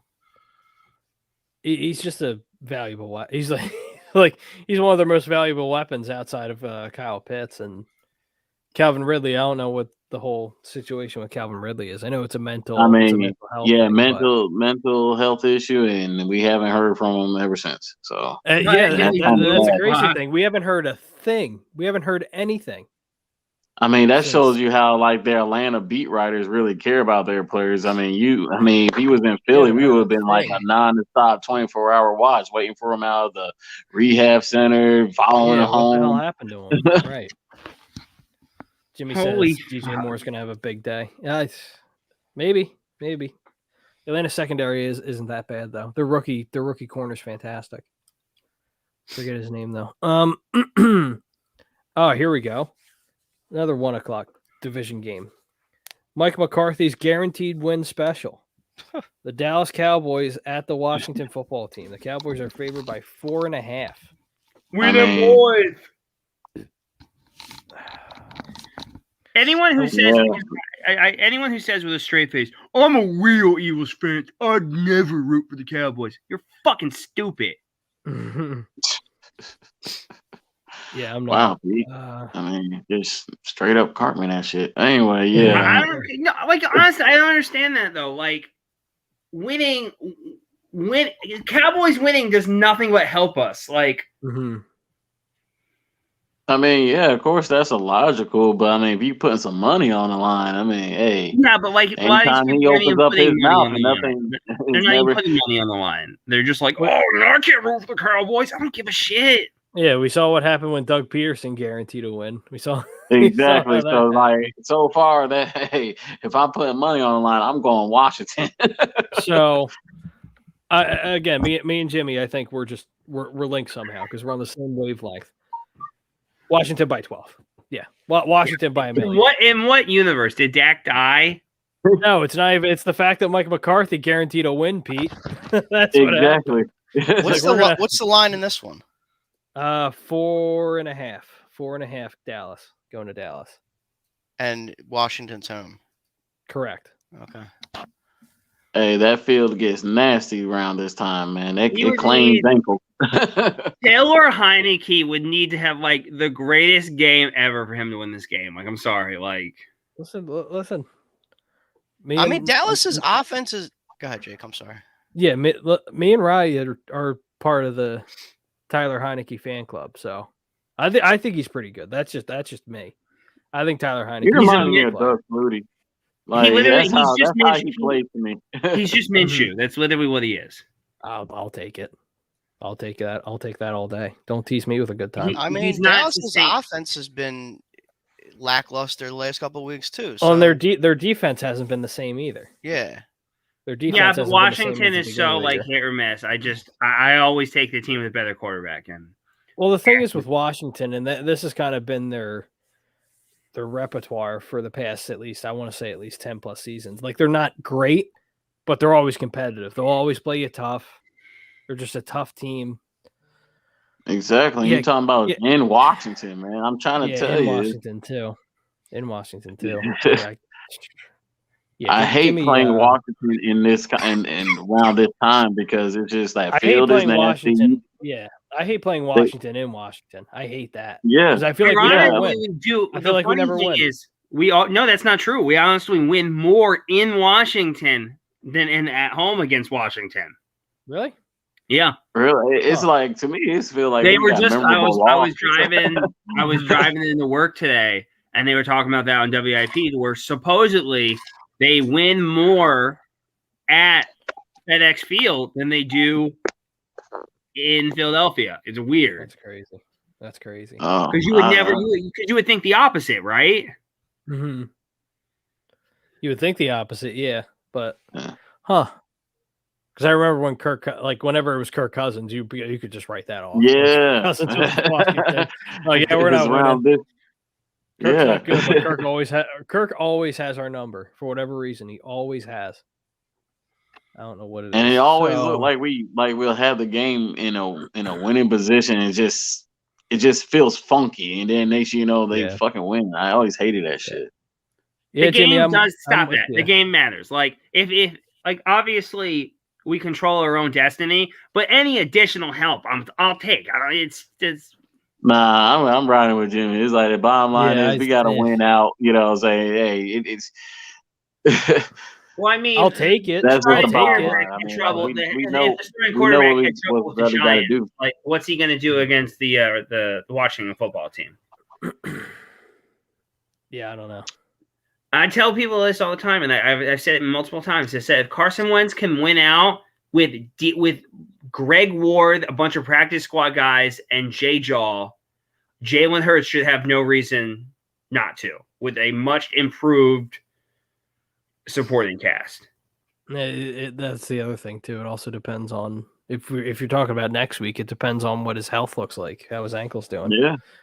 I still don't know. I still don't know what their ankles I are don't. gonna look like. I really don't think what it is. It doesn't matter in my opinion because he's just going to force himself out there. Like whether he's and he probably will. You're right. He's like mobility's his game though, Pete. So like, if he's I understand that. there and he can't run, he's then desperate to stay the starter heading into next year, and he's going to want to fight it out. I'm like, he could hurt him. He could re-injure himself, or even get Carson more hurt. does have an arm. Yeah, it's looking really good in Indianapolis. I think he's referring to though, like you comparing Jalen and Carson in those two terms. I mean, I don't care. Like obviously, people will take it. I'm not taking a shot at Jalen. I'm just saying, if Carson can do it, and Jalen Hurts has this opportunity to show everyone that he's the franchise quarterback. He is the guy moving forward. You have every opportunity. And I know people like, well, what if the defense? If the defense just randomly gives up 30 points a game for the next 4 games, that's a different story. The defense hasn't given up like 30 points in like 4 straight games all season. So, like, come on. I mean, that's 1,000. I mean, the way I just look at it, man, is he's already been a starter. There's we don't need to talk about no quarterback controversy. You can ride the mustache ride sometime. But it's just either these are the 4 games that truly matter is playoff games, man. So if he can do it, every game for the rest of the season is a playoff game, in my opinion. You don't like Kenny Pickett, you don't like Russell Wilson, you don't like Matt Corral. You know what? Show everyone you're a franchise guy. I don't care about your stats. I don't care about your swag. I don't care about your attitude, your catchy slogans. They don't mean dick to me. Go out and help your team win. I don't need 300 fucking yards a game and 4 touchdowns. Do enough to put your team in good positions to win football games. He'll be on a leash though. Yeah. I mean, I don't care what he's on. Like literally, he starts throwing picks like he did against the Giants. Minshew's he gave that game away. I don't give a shit about Jalen Reagor, like whatever. Like if Jalen Hurts played in a game where he throws like maybe 1 less pick, we win that game. I don't know. I have no idea. I can't make that statement. Maybe Jalen Hurts balls out the rest of the year, and you know what? I don't need to look at a quarterback because I have a guy who showed me enough to head into next year, and I can fill out this fucking roster with defensive studs. I'm just trying to be a man of my Hamilton. word. We all said we was going to give him to the end of the season. That's what we're going to do, right? You know what I'm saying? We all said it from the very beginning of the season, and that means it's not the end of the season. Yeah. So I'm like, why are we jumping so quickly? I mean, I feel like the fact that Minshew had a big game. Let's honor our fucking words, people. Yeah, obviously we're all men of our word. As an organization, you said toward the end of the season, these are playoff games now. Cool. And you're not going to know anything about your quarterback. I 100% agree with you. However, I'm not saying bench him. While I would like to see what Minshew looks like against a team that's not the fucking Jets, and that'd be interesting. Because then you could be like, okay, if he's like, let's say he played, right? And he sucked balls against Washington and then Hurts his back for the next 3 weeks. You're good. It's like, oh, Minshew's garbage. We don't need to worry about that. Mm-hmm. However, with Hurts, I feel like here we go. He's in trouble. This is what's going to play out because we're playing Washington, and if Hurts has a bad start, are you going to switch quarterbacks in the second half? Would I? Or are you going to ride it or let him ride the game? No, Well, it I would not depends. because What do you're not helping anything. What do you consider a bad start? Like you're saying, he throws like 2-3 picks, and then Yeah, if he like, throws like, three just- picks and a half, yeah, you have you kind of have no choice but to play Minshew. yeah. If he looks like Okay. that, and the ankle's an issue, And that's like what I'm saying. That's an issue, the ultimate, like, you know, that's the real reality. Is like, yeah, we're gonna let him try to finish out the season, but in actuality, if he start off that Washington game truly poorly, like, yes, we got to make the switch in the second half. Yeah, they're in the playoff hunt too. So I you think can't. It's just not about feelings. Us It's being in the not about playoff feelings right now. Us being in the playoff hunt, you kind of got to tame those expectations back a little bit. I feel like, Todd, because it's like at the beginning of the season, we were like, yeah, like we got to give the dude the full season because we didn't expect to be. I mean, most of us, I didn't expect to be in a position. Oh, to make the absolutely. playoffs. You know what I mean? Exactly. So I feel like at this point, like, yeah, it's still his team. You still got to roll with him. Yep. But like I said, he's going to have a shorter leash now because now you've seen what the other guy is capable of doing. Yeah, exactly, and that's what I mean. Like that's what we kind of actually needed on film is like to actually see how this just as good, if not better. Click. Like that's the one thing that Minshew had over Hurts. He's been in the league a little bit longer, so he knows how to process faster. Oh, it that was just like 100% one, two, what I was three, going to say, Todd. down. I like how he processes. I like the fact that he threw it where he need. There's no second guessing. There's no like waiting 30 seconds. And that's the thing about it. That's why exactly where he needed to go. Hurts on what he has over Hurts. He pulls the trigger. He sees it. He already knows what he called, and once he see it like just enough to develop, he's already letting it go. But the problem is, I'm not going to get into the throws. I mean, that's what I'm saying. I thought he was fine. Like obviously there was some underthrows, but I'm like, that's Jalen Hurts. Like I'm not going to. It's Hurts like every week. So we got the dub. I mean, that's the only thing that matters to me right now. We got the dub. We got we had to wash that that L out of our mouth. Like if both QBs are going to underthrow it, but like one just throws it better, I'm like, I'll take the guy who throws it better. Like I don't really care. My thing with Hurts is that because everyone's like, well, he's a winner, he's a leader, he's all this. Now he's got he's got someone nipping at his heels just a little bit. I don't think there's a controversy. It's not. Jalen Hurts is going to play the rest of the season. However, I'm interested to see how he plays. Because remember, it's like, oh man, Carson couldn't handle it when he had someone right behind him just waiting. Let's see what happens now. Let's see what happens when Jalen Hurts misses that wide open throw. Let's see what happens if Hurts throws a pick. Like, how is he going to handle it? Knowing full well there's a guy right behind him that could possibly come in and take his job. Well, his history is not good. Yeah, right. Yeah. You tell him, new guy. but now I'm like with Gardner Minshew, he just got that Fitzpatrick kind of. That's what I was thinking. Yeah. Right. When I saw him in the parking lot with his dad, I lost my shit. It's like, why haven't I was like this? I've seen this before. Oh, Fitz magic. like the thing. Hey, it's the perfect scenario. There's only 4 games. I just need him to start 4 games. It's like the perfect backup quarterback scenario. Yeah. And like the thing is with like Gardner and like you said, Todd, with Ryan Fitzpatrick, like they can play to a point. They're extremely likable, and everyone can get behind them. They have high energy. They're high energy guys, so the likeness is there. But the thing is with Minshew, it's the stash. It's the porn stash. That's what it is. I mean, it's like everybody deep down after watching Napoleon Dynamite really kind of rooted for Uncle Rico. It's like, damn, absolutely. I really wish I would have hit if he would have just won state. That's what we're seeing. It's like every time we see him, it's like, you go win that state. I need him like in the middle of nowhere with a van, just like with a video camera, just like practicing.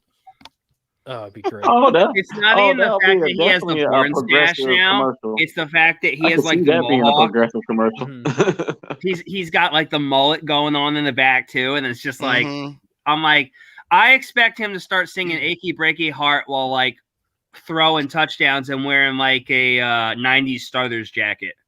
Yeah, the starter jacket. Yep. Yeah, I'd be all. I pay to see. But that. was that I'm not all the gonna lie. picks? No, we got more. It's No. just we Okay. got off topic I for a was little, like, yeah. which is fine. Yeah, well, it's freeway. I was just making sure. Oh, why did this move? Okay, another snooze fest. Seattle Seahawks at the Houston Texans. Taylor's not the starter for the Texans. I don't know who their starter is, to be honest.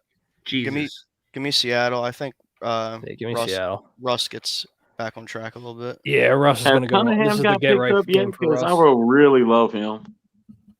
What'd you say? Did Cunningham get picked up yet, or he's still on that wire? He got picked up by Tennessee. Damn. Tennessee picked him up. Oh Jesus! Can we pick up that wide receiver who got cut? What's his name? Devin Funchess? No. He just got cut off the practice squad. Fuck is it? I think I texted it to you. I'm gonna look at this up. Okay. But yeah, give me Seattle. Give me Seattle with the points. Yeah, I mean, Kenny Stills. That's it. Kenny Stills. Oh, Kenny Stills. I won't be against. I'm making the playoff hunt. Yeah, playoff hunt. Like, add me Kenny Stills. Receiver. I think he's still young too. I think he's only like 26, 27. So you're telling me I get Kenny Stills, Devonta Smith, and Quez Watkins? Not bad. Yeah. Give me the Seattle also. This is like Russell Wilson's auditioning tape. Winning these kind of games. He needs it.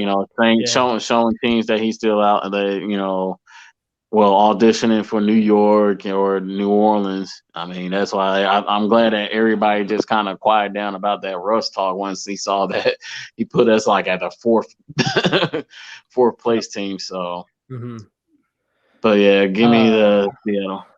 The Saints just signed Kenny Stills today. Did they? No, he's not. I don't give a fuck. I don't care. You can give me all the stats you want. You're crazy if you think Carson Wentz last year was better than Jalen Hurts this year. And I'm like the leader of the Wentz wagon that's not named Ike Reese. Like, you're crazy. No, Carson Wentz couldn't throw a ball without it being picked off. Like last year, yeah. Oh yeah, that was a turnover. Like Carson Wentz would I don't know, Jimmy. He would go high five someone, and automatically there's an interception to pick six. Is he basing it off of like statistical throwing numbers? Because he's using QBR, but I'm like QBR is bullshit.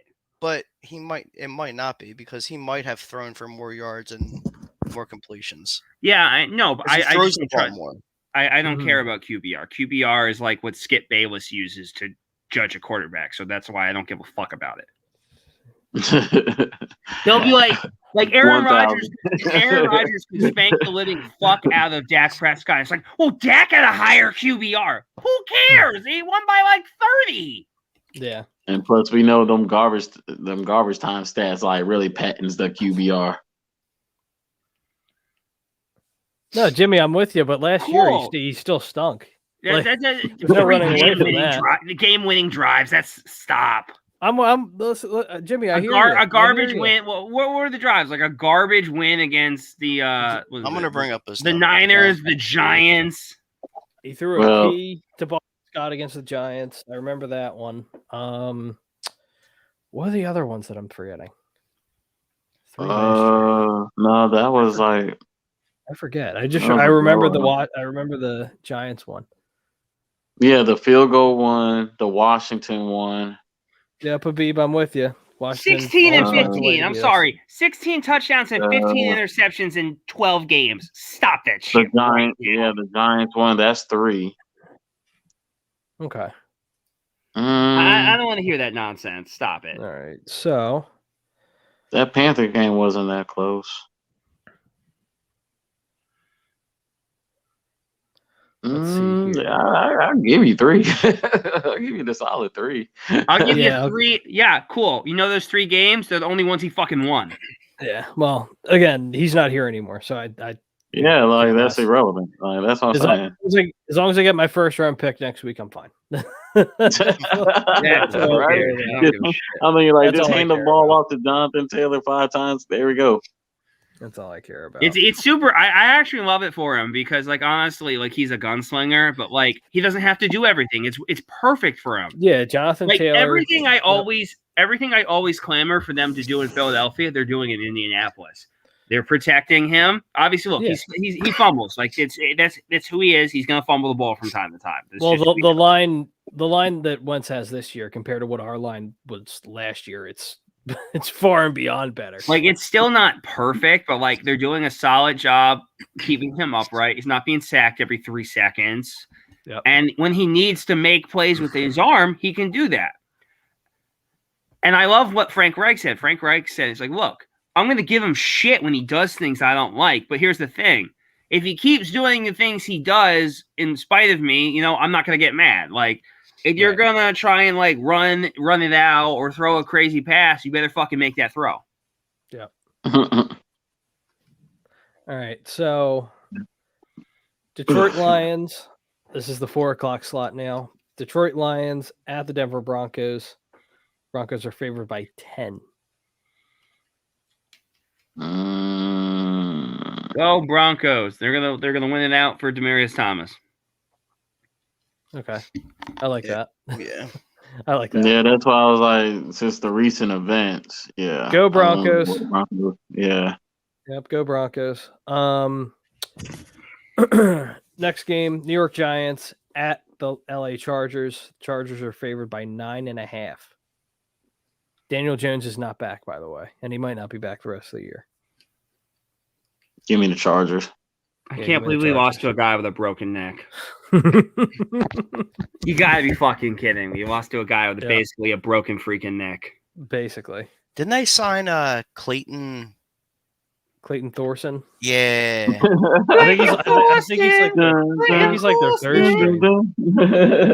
I just saw they just signed him or something. So did they just sign him? Okay. Yeah. Wow, you draft a guy, he leaves, he goes to Dallas, and that's what the Giants. Yeah, he's been holed out there in the division. Oh my goodness. I'm surprised he's Woody. I'm surprised he stayed in the league. Good for him. Yeah, really. Not even mad. Good for him.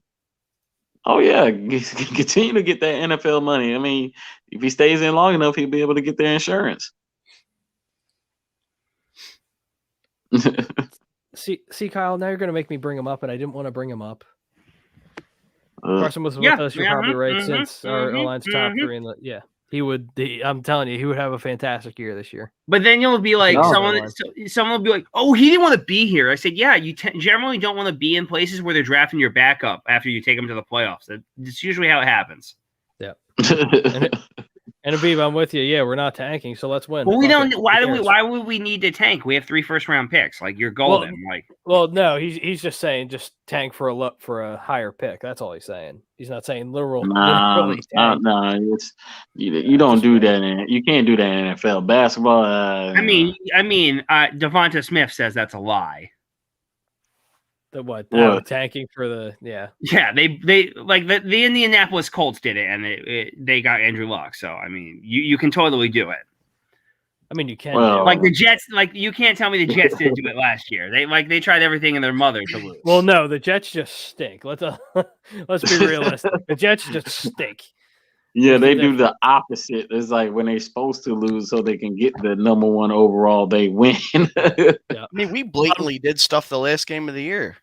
Yeah. Last year. We benched Jalen. I mean, that's what I said. It's like you got to do it very like at the moment kind of deal. You can't just blatantly be like tanking games unless it's like truly like you look at a football game and it's like if you don't see no fight in these, in your players, they're not really trying. You're like, this, okay, what's going on? You're going to pay a lot more close attention to it. And if they get in, of course. Jimmy says, I feel like everyone's asked this question. If Hurts is healthy, Hurts. If he's not healthy, Minshew. I'm just going to say Minshew because of the veteran experience.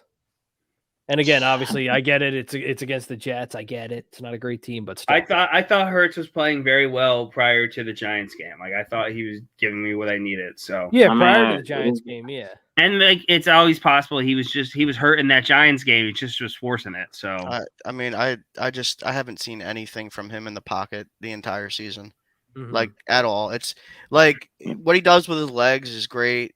I love it, but I've said it the last couple of weeks. Like his decision making and just him relying on his feet so much that since he's done in college. I know it's only his second year, but it blows up plays all the time. Yeah. And that's why I'm looking at like, yes, Minshew is the better quarterback. I mean, if everybody just want to hear the words come out of my mouth, but that's seeing what Minshew did on film with, how running the offense. Now he can actually see is like, yo, trust your offensive line. See what you like. Look how plays develop. Make quick because decisions. by the time all you have to do is slide left or slide right or step up into the pocket, and then boom, look how open Quez was. Like, tell you the truth, if that ball was a little bit, kind of led him, that was a touchdown. That's why I'm like, yo, I'm not. That's why I said I don't want to nitpick, every throw. Well, but the thing is, go ahead. No, go ahead. Go ahead. Yeah, Go ahead, Todd. No, I'm just saying, hey, I know who Dallas Goddard wants to start. But I mean, you just saw how efficient the offense can be if if it just ran right. Oh my God. With a solid mixture of run and pass, and then it's like with Hurts, if he trust that pocket, got develop in the pocket. I mean, then you're talking about something really lethal because now you don't even know. Minshew balling against the Jets does nothing for me, and I really enjoyed watching him. I really enjoyed watching him play, and I liked what I saw. But they're the Jets. I'm sorry. Like, it's the same thing where I'm not blowing my load over Jalen Hurts being a baller against the fucking Lions. They're the fucking Lions. Like, this is why I would love nothing more than give Jalen Hurts another week to recover and let me see what I have in Minshew, because it's either one of two things happens. Either Minshew plays like dog shit and I can just ride with Hurts for the rest of the season, or Minshew blows the fuck up and now shit gets interesting. Right. Because it's either... Shane, you can't compare the two, though. How are we talking? What are you trading? Who the fuck are you talking? Who are you talking Hurts.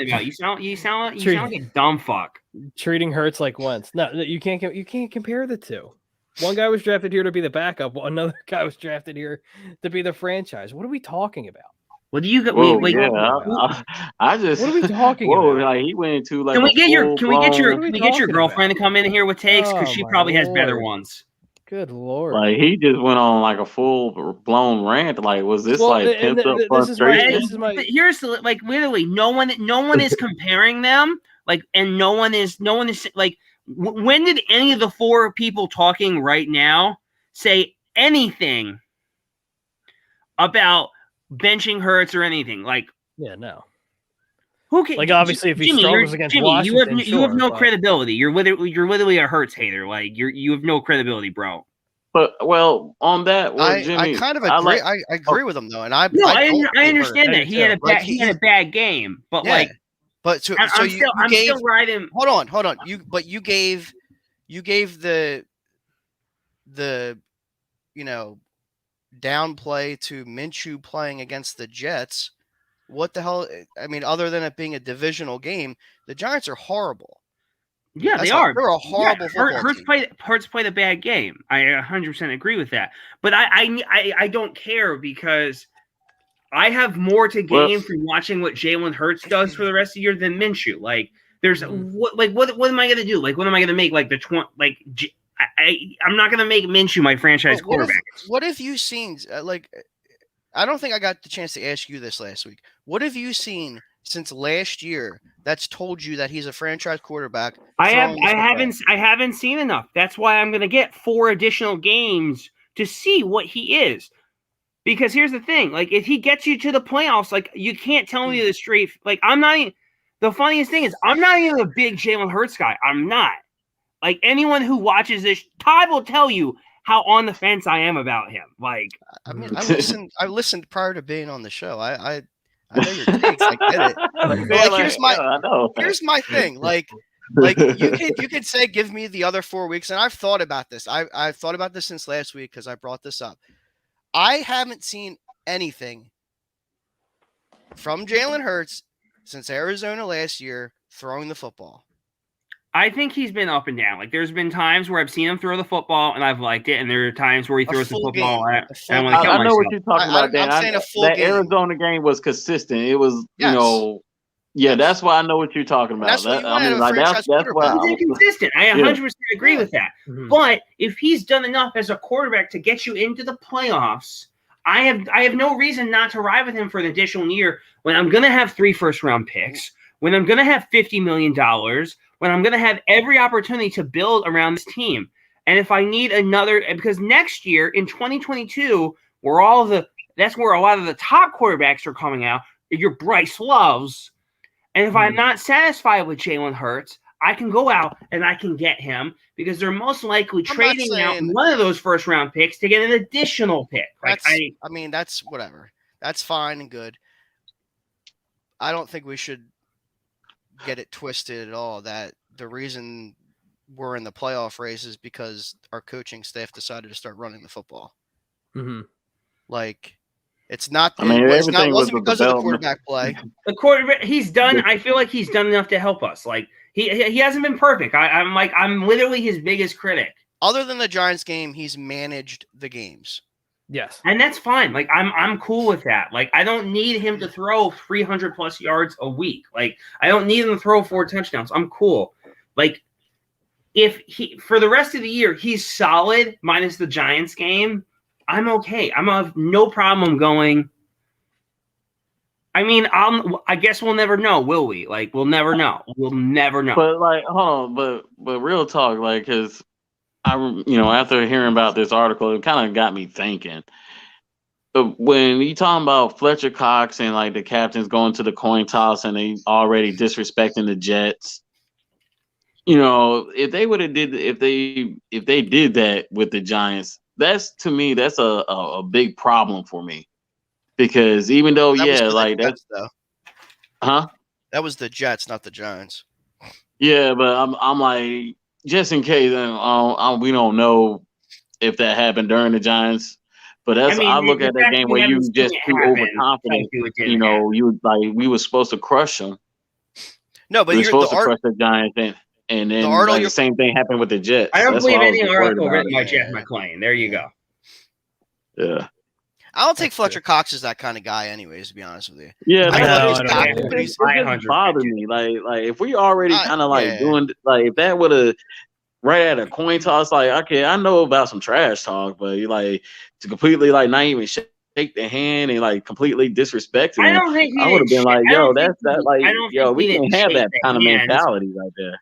I think he probably clowned on him a little bit. I'm sure he probably tried to shake. Yeah, that's your normal trash talk. But when you talking about not even shaking, your other team's hand, that's major disrespectful. When you're the franchise of the Jets, that is what it is. Like you're the Jets you're the Jets for a reason. You deserve no respect. I don't care if the other team is 2 wins or 12. They're still the Jets. Bro, I hear there's you. Literally There's a thing about that's a code in the NFL, bro. Like when you play football, y'all shake each other's hand. Hey, you shake hands before the game, you shake hands after the game. And he's fine. But there's trash talking, but I was like, that's major disrespect if that was true. You don't do that. They didn't do a goddamn thing. They didn't do a goddamn thing about it.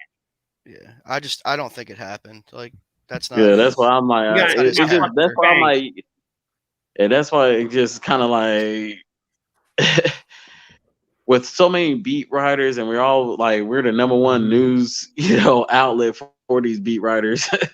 Yeah. I mean, hell, somebody can just start a quick little rumor on somebody's little Facebook, and it'll have almost 100 views. They did it. Always him. Stop it. Because here's the thing, it's one bad game. If he plays bad against Washington, that's a different story. It's one. It's one game where I've watched him and I'm just like, wow, what the fuck's going on here? Now that's why Washington look at the way they've drafted in the last few years. Other than take Rager out because Rager sucks. Obviously, he's fucked up with Rager. We're doing this again.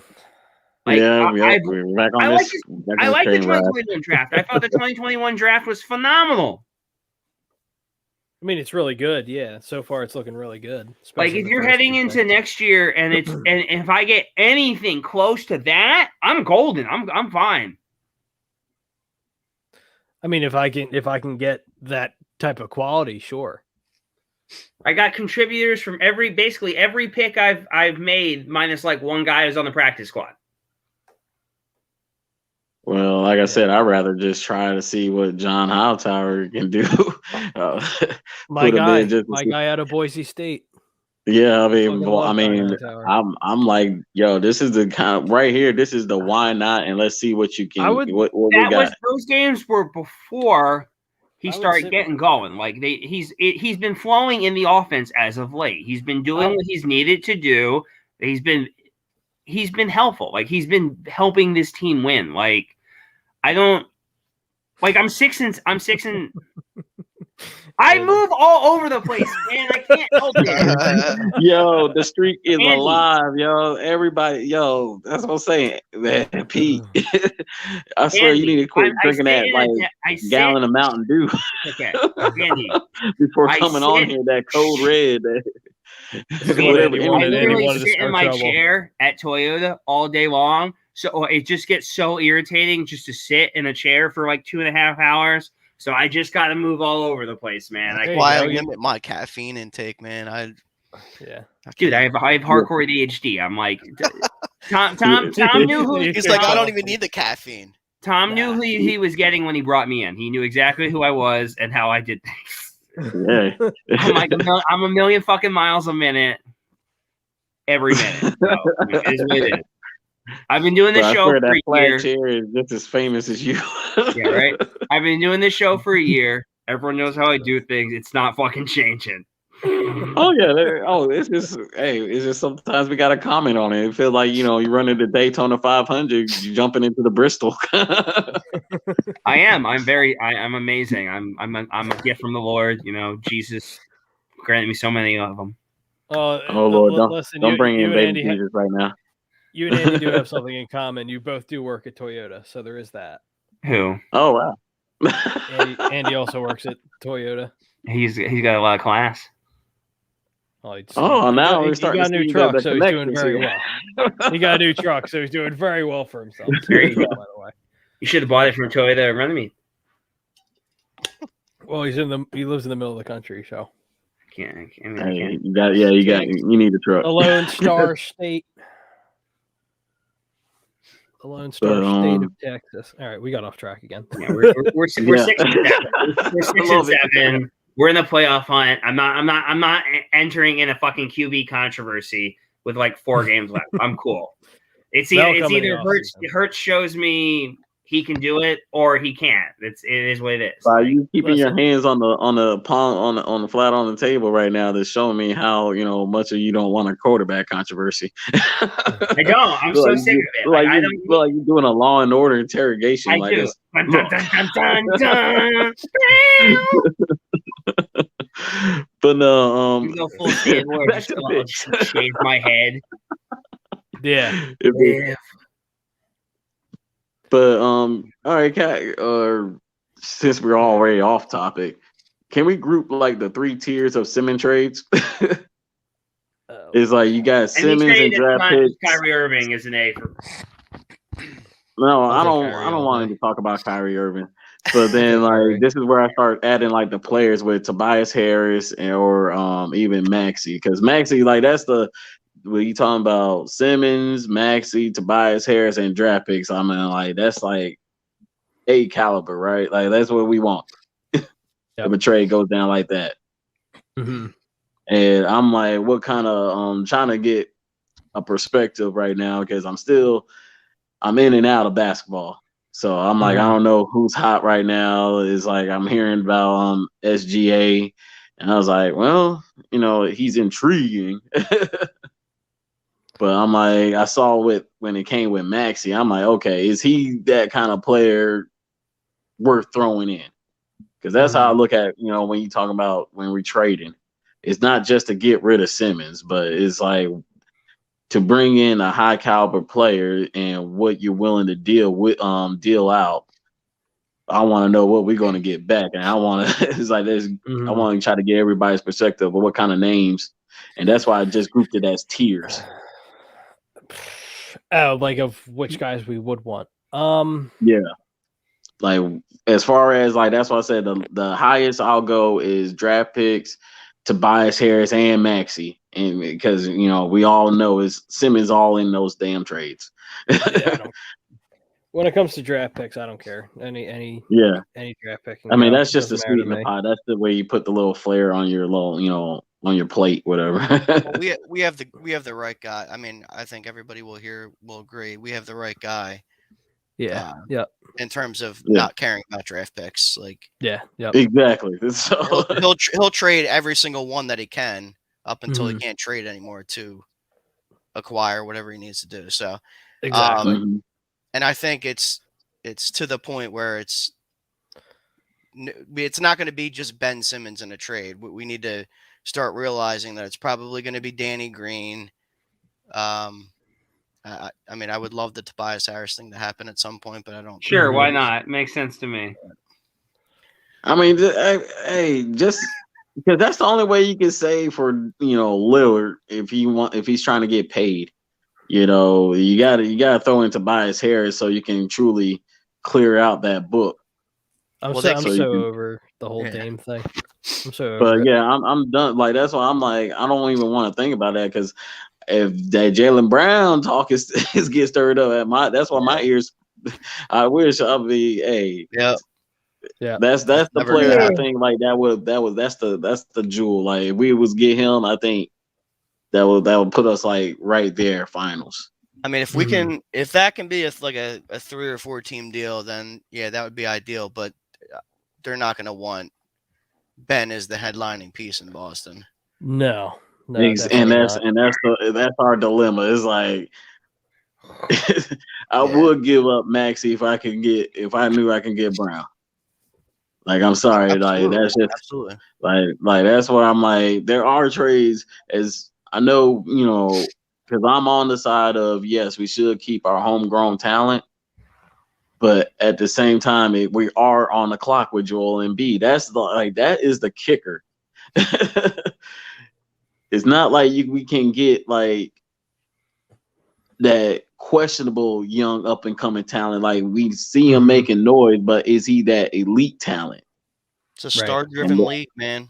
Yeah, exactly. That's where we're clashing. Is like so we want to get rid of the headache, but I love Daryl Morey. He's like, I am not budging. No, and I he's love had that success doing it. So he's had success with it. So it's that's why I'm like, what other player is out there that we can get that's just because I really don't see no other player that we can like get that's on like the same value as Simmons. Yeah, because he's like Thank you. You're welcome. Let me ask you guys something. Okay. Would you guys? Because here's my dilemma. I think De'Aaron Fox is available. Ooh, yes. Now we're talking. Let's talk to me.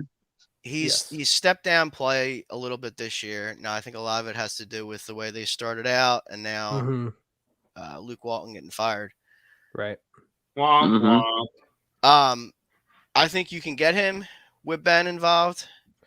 My problem is him and Maxey are like damn near the same player. They're basically the same player, yeah. So you're basically gonna have to make 2 moves. Because I don't think you can. It's another thing. I don't think you can play. Then you'd have to move Maxey, Yeah, like you can play those guys together. Mm-hmm. But at the end of the day, they're the same thing. Like, what do you think? I wouldn't be against it. I'd be. I would still make that move though. I would. I would. I'd do it. Because I think is Maxey bigger? What to Fox? Fox? Yeah. They're probably about the same size. Let me see. I'll take a look. Like, yeah, I don't know. I mean, well, I'd be all for the deal. Sure, I'd be all for it. Yeah, it's like because I know where you're going, Dan, and that's why I was like, okay, where could Maxey bulk up Oh yeah, to he maybe move to the 3 or the 4? can. They're literally the exact same build. Really? They're both That's 6'2", 180. because it's hard. Okay. It's like this. Yeah, I mean, Well, this is coming from. I'm literally taking this from Google and then Wikipedia, like the first thing that pops up. But okay, but now Basketball Reference is saying 6'3", 185. So yeah, whatever. I Regardless, would stick with Basketball Reference. Yeah. yeah, nah, I was looking for Maxey to be at least a 6'5", 6'6". If he was around that one, then or at least 6'4", at least, you know. they're just Yeah. they're 6'4" both solid. explosive guards, man. They both like. Yeah, that's what I mean. It's like they're like you will have to. That's why I was like, could Maxey bulk up? I mean, still keep his explosion, but be able to handle the position at a 3 or 4, like health wise. Yeah. You know, you got to be. You're gonna have to bang in the paint a couple of times on a consistent night. So it's I know right now his build he ain't built like that right now. Mhm. I was just seeing like, does he have that frame to take on neither that? Neither of them shoot the ball. Yeah. Significantly well from 3. Like Yeah, Fox that's it, this yeah. year last year was his second best year shooting from beyond, and he was only at 32%. Oh jeez. Okay. So And this year wow. he's at So 20. This year he's at 28%. So Oh Jesus. yeah. So he's definitely up and down. Jesus. Yeah. Yep. Yeah. Yeah, Jimmy. To your question, no, I wouldn't, because then Nope. you're trading your franchise. Yeah. You're trading your franchise, and then you literally have nothing. You have nothing left. Yeah. I mean, like, that's the piece that's intriguing to bring in somebody is Joel Embiid. Yeah. He's literally a you mismatch every night. Yeah, you get Yeah. a haul for sure, but again, to get something in return to justify moving on from Joe, you can't. Unless you're talking about LeBron like from 5 years ago, then okay, we'll have that conversation. But even then, no, I just can't see it. I can't see it at all. See, with all that Kyrie talk, I'm like, is there any way we can pull motherfucking Harden? I mean, I would take Harden right now, like in a heartbeat, but I know it's like that they're not letting that go. Yeah. No. Ugh. Not at all. I Let's see. mean- Habib also says, do you think Chicago trades Levine for Ben or even Lonzo? Well, for Ryan Brodo's sake, he'll want Levine. And I'm not against Levine whatsoever. Tom I will like not Levine. like that. No, he hates We all Zach know Levine. Tom's. But listen, No. Yeah. I'll take Lonzo in a second. I will take Lonzo in a heartbeat. I love Lonzo. I think that Well, would be a perfect, complimentary piece for Joel, because I mean, how Lonzo reads the court. Oh my goodness. Yeah. He would be I don't feeding know how him all day. Chicago lets him go. Like, Yeah, I don't know either. But that's the From thing, like, a guy who had no jump shot, and he completely transformed it, and he's a hell of a player now. I mean, he's getting engraved in really Chicago right now. I mean, it's Yep. like they're. I mean, that's a Maxey deal. Yeah, Like I already like that's a Simmons and Maxey. I take Lonzo in a second. Another guy I would take, since New Orleans is just a fucking mess, I take Brandon Ingram in a heartbeat. I take Brandon Ingram all day. he worries me a little bit. I'll be honest with you. Why? So he can fill it up. I know. Mm-hmm. I just don't know if like is he one of those guys that just he's not a winner? And I know he's been in like shit situations. He puts up get point. Yeah, I know what you mean. I mean, we'll never know until it happens. That's Like, what and that's that's very intriguing, Dan. And it's like it could go either one or two ways. He can come here and not really give a fuck, or that I'm gonna show y'all what I'm about could happen. So that's definitely like a flip of a coin. Like, he has the attitude, sure, just because of where he's Yeah, come that's from, why I'm but like, he has the attitude. Is just is he one that of those guy guys that's going to take the final shot with like 3 seconds left? He's another guy on a down year too. Like I'm looking at his numbers. You know what? Okay, that's his career numbers. I mean, he dipped a little bit, but he's still averaging like 22.5 a game. I was gonna say you're gonna get at least 20 plus from him every night. So he puts up points like it's nobody's business. But I'm like this, he's also on that shitty ass team. And if it's like you put him over here, you know, what is that, you know, average gonna go up, stay the same? Well, he's averaging 22 right now in New Orleans, and think about it. Right now, he's literally the only option there because Zion's out eating bonbons and getting chubby or whatever. Boy, man, dude, he got big. Like, he got huge. For Duke's sake, I mean, he needs to pull it together because right now he's looking like he's about to turn his, you know, shoe into a damn dad shoe in a minute, like a straight up walking shoe. Remember when his shoe fell apart in college? Yeah. Hell yeah. That game. That shit was funny. I remember North Carolina, baby. It was what? He made a cut on the floor and then his foot exploded out of his shoe. Like, that's what it was. I was like, that's when you know you're a freak. Like that's how you know you're a freak athlete. I thought he broke his ankle. That's what I thought. I thought he legit broke his ankle. Like, don't get me wrong, I was worried for a second because when you saw it from an angle, it definitely looked like it was part of his like foot. You're like, oh, what the hell? Yeah. But you realize it was just all shoe. You're like, oh, okay. But I was like, he's not playing. Okay, we got a chance. Sorry, it's Tar Heel and Duke rivalry, man. It's real. We make sure like he's good, he's safe. All right. Fuck the Tar Heel. Good. But no, yeah, that Brandon is so. I would just to get rid of Simmons. I would take Ingram though. Yeah, I would take Ingram. All right. I would in a second. Like, because we're getting close to the halfway point. We all know when when you start creeping up on All-Star, it's the halfway point, and Ben Simmons is you gotta have your rosters. You gotta have your roster set. Yeah. So we needed. We just needed. Oh, go ahead.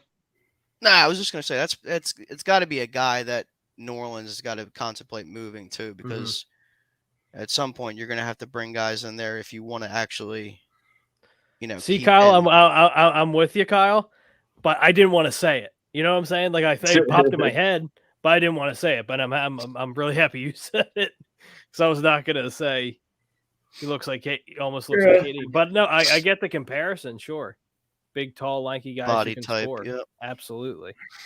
But KD's just automatic. Like it's just there's nothing like that alien, man. Alien. I just call him a straight alien, man. Like, it's just, watching him in person doesn't do justice for what they show on TV. He's just a freak. I mean, and his Twitter game is amazing as well. Easy money sniper. No, nobody can disrespect someone on Twitter under a fake handle quite like Kevin Durant. I appreciate the pettiness. This is true. Durant. All right, I'm heading off to bed. Hope everyone has a good remainder of the show. All right, you sell some cards there, guys. I will. I got 16 on the books for tomorrow. So there you go. Woo, there you go. Lock them all up. Go 16 for 16. Oh my God, I'd cry tears of fucking joy. All right, night everyone. Hey, night, Pete. Later, Pete. What a character. Oh yeah, you gotta love Pete. ASMR. What's up? What's good, man? But I still can't get over his name. That name's fantastic. ASMR. Fuck me. Is there any other big names that's been talked about in some trade talks? Because nothing like huge. No like crazy all-star names or anything like that. Like aside from like the regulars, like Dame Lillard, that's been the consistent one. Because I know they're trying to shop AD, but I don't want AD. I was just trying to see how because I saw that like I think he got hurt again. I think he got hurt again too. I think he got hurt again too. Because I think he was out tonight, so I don't know what the I don't know. He's always hurt. That's my issue with him. He's always hurt. Because I saw like some little mock-up trade for Dame Lillard, and I know that it had AD part of it. So I was like, okay, try to like look at it like a 3-team, 4-team kind of deal. Like, okay, who is all needed to like dangle out, some trade pieces. If you can get both those pieces, Jimmy, then I mean, sign me up. I'll do a 17-hour car ride to New Orleans because I did the drive and it wasn't fun. I drive it with Ben. Trust me, I did a drive from North Carolina to Miami. It can be brutal. Man. Yep. North Carolina to my What's that, like a 20-hour drive? Yeah. Ooh. I mean, I stopped in New Orleans to get something to eat. That's why I know about New Orleans food, and it can trap you there for a little bit. But I was like, nah, I gotta keep moving. I'm going to South Beach. But that's what they say about that New Orleans food. That's what they say. They say that. Oh, it can trap you, man. Can it really? Yes, you got Zion. Were you in like a little bit of shock, like the first time you went to New Orleans? Like, did you see like the Bourbon Street and stuff like that? When the first time I wasn't shocked by Bourbon Street. I mean, you walk Times Square, it's like you kind of Oh, go ahead. So here was my thing. The first time I went there with me and my wife, we went down. We were looking for a place to eat and drink because it was literally the year the Eagles went to the Super Bowl, and it was the week. I can't remember the week number, but whatever. It was when they played Denver. And when we blew them out at home, when Jay Ajayi's first game. Right. Oh, okay. Yeah. And I just remember it was the craziest thing ever because literally it's not like the Eagles were playing in New Orleans. I had an Eagles hat on. I had an Eagles shirt on. It was go Birds, go Birds. I'm like, what the hell? I'm like, this is weird. And it wasn't like it's, November. Just regular. Yeah. Mm-hmm. But like the first time I walked onto Bourbon Street, they were doing construction, and it just smelled horrible. I'm like, and that was my first impression.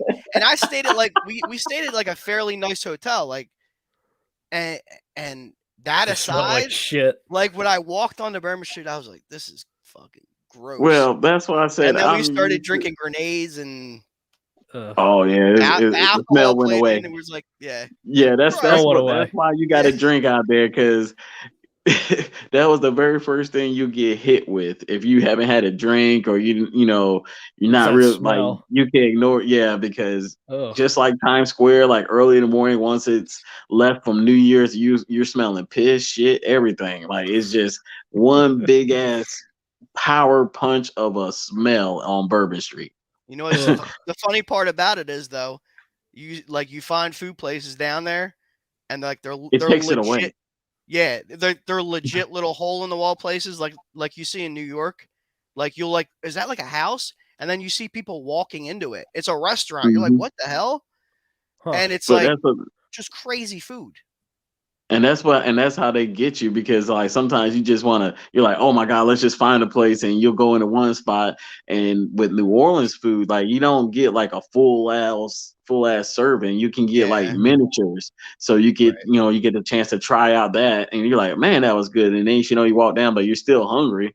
And then, that's how you just go, you start zigzagging. You don't even notice it but you'll actually start zigzagging because you'll come out one place, you look across and you see everybody going over to that place and they actually serving something different. So that's how Zion made the little, bourbon walk of food. So that's, and you see how successful he was.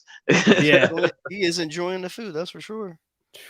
Yeah. You just now hired a personal trainer. Wow. Oh, he just did that? Yeah, that was the news story. Like he just hired a personal Wow. trainer. What the hell was he? If he can do that up by himself, then if he was able to stay in shape like that by himself, that's impressive.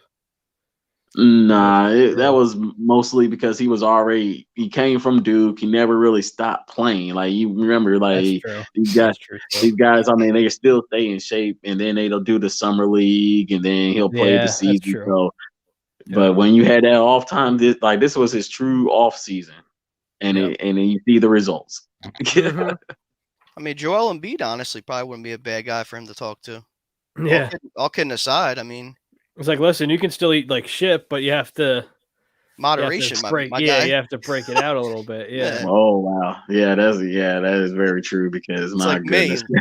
When I was 20, I could eat whatever I want. If I do it now, I gain 15 pounds. Like, Damn right. If I look at a donut, count. I gain like 20 pounds. It's crazy. Hey, I dream about Krispy Kremes, man. Don't tempt me, man. I dream about that hot sign. Yeah, right. Shit. But You guys got anything else before we wrap up? nope. A lot of people want some money off of that Alabama game. Yes, sir. This guy. And I think they're going to win it all. To be honest with you, I think Georgia's defense was a fraud. I had faith in them all year, and I knew as soon as they went up against Alabama, I'm like, no. I called them the underdog. I was like, until you see Georgia beat Alabama on the big stage. Exactly. Yep. I didn't think they were going to put up like that many points. So, like, that was the thing that got me. I knew Alabama was going to win, but yeah, that was an ass.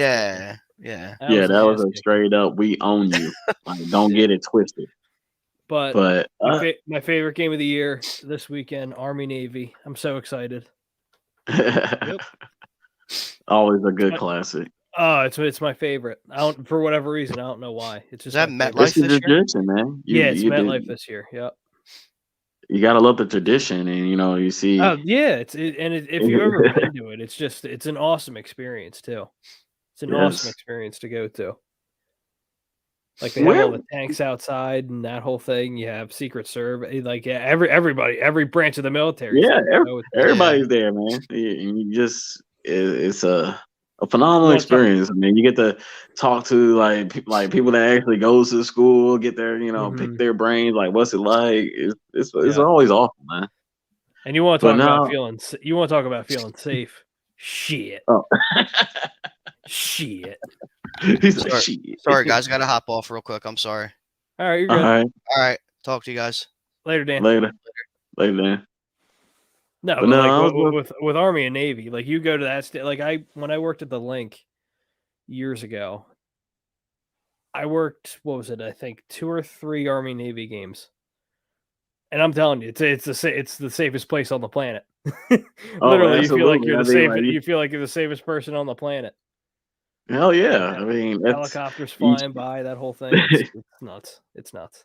But the brass that always shows up there, man. Hey. Yeah, the band. They have the whole. What is it? The gun twirling thing, which I always think is cool. Yeah. Drill.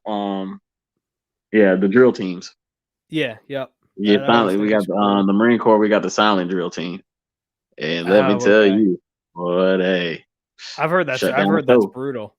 Yeah, I've heard that's brutal. Yeah, you gotta. It's special selected for drill team. You have to have a certain look. You gotta have a certain look. You got it's a lot that goes into it. Yeah. Wow. Okay. That and the funeral service team, like those positions are you gotta that's a team. Have a lot of training. Wow. Yeah, man. Funeral service team. I didn't know that. Oh yeah, it's tough to get well, I guess to get everyone in sequence, yeah. Like for Bob, I hate to use him as an example, but that's the kind of the official I got to think of. They'll have a funeral team for him. Okay. Yeah, it's. Do they still shoot in the air and that whole thing, or? Oh yeah. Okay. I didn't know if they still did that or not, but it's just blanks, right? It's just blanks. Yeah, it's just blanks. Yeah, so it's just coming when you talking about those old school rifles. Oh yeah. You never know. It gives that little extra. You get that little extra jump. Yeah, exactly. If you're not used to it. Yeah, for sure. Those things had kick back in the day. But fam, appreciate you. Yeah, this is a truly a nice. Yeah, this is a true bye week. Hey, I was like with the whole quarterback controversy. I'm like, let's not feed into it, man. It's it's a bye week. We finally made it. Let's relax. Let's enjoy a dub. Yeah, I get to chill this weekend. Enjoy the Army Navy game. Not worry about the Eagles stressing me out. Yeah, the exactly. I'm following like, week. this is a stress-free week. I don't let's just enjoy some football. Yeah, exactly. But it's weird though too, right? Because like it's so late it's such a late And bye week. that's I the don't remember thing. I having this think late of a bye week either. no, this is like our very first that's like close to like the end of or the last teams that get the bye week. This is like Yep. we very rarely got it. Mm-hmm. So this is definitely. I'm like, thank God. At least we got. I mean, we got some nicks, but we didn't It have like came no at a good time though, season-ending yeah. injuries. It came at That a would real have been good time. scary. Yeah, for sure. Then you're like, oh well, we're not winning next week. Everybody's hurt. Exactly. I was like, whew, this is perfect timing. A nice little fourth stretch of games. We coming out healthy, Mm-hmm. and you're gonna have a lot of questions asked. So I'm not complaining. Yeah, no, for sure. But Oh, fam, who you as got in your UFC always, fight? who's Just a quick one. who's the fight You this got week? I Dustin forgot. Poirier, Olivier. You got Amanda Nunes versus Pena, Oh, and you look, got listen. Masvidal versus Edwards. Listen, anything Amanda Nunes, I am locked in on. Anything Amanda, But I just love how she fights. I love how she fights. like I'm picking her to win, but it's just something about Pena. She like the one thing I give her the or giving her a nice little check marker is she's not going too afraid. Like she been wanting Nunes for a long time. So that's at least because I'm like that's half of the time why these girls are getting destroyed by Nunes because they're already intimidated by her. Mm-hmm. Well, the thing is too, she's built like a guy too. Like she's thick, Yeah, she's that's I solid, mean I ain't gonna I'm and not gonna say I she's wouldn't just be all intimidated power. either. She's all I mean power. that power is scary and is in both Oh my hands god, it's and nuts. her feet. Oh my Yeah. goodness. It's Well, and that's the thing. She can kill you from anywhere. She can kill you from any which way, and it's just again until she actually does lose. I'm never going to bet against her. you Never can't going to you bet can't against bet her. against that. I mean, that's what I'm like. I'm picking her to win, but I'm like, at least Pinion, I got a feeling she was gonna make it a good fight Yeah, compared to and like a Mike Tyson fight. as far as women's MMA goes, she's the goat. Like, there's no. Well, I mean, I don't think so. Anyway, I don't think so. If Yana decides to fight her, like go up and wait, like that's the only problem. Is just she's so perfect at that flyweight. Yeah. She could go up, but it won't be. It will slow her down. Yeah, exactly. Yeah.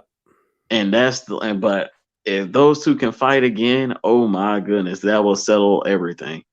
Oh yeah. Like, I mean, they're both goats, but like, who is the goat? Because I think I think Yana did beat Nunes when she was in that flyweight. Right. Yeah. Yep. But this I think is just.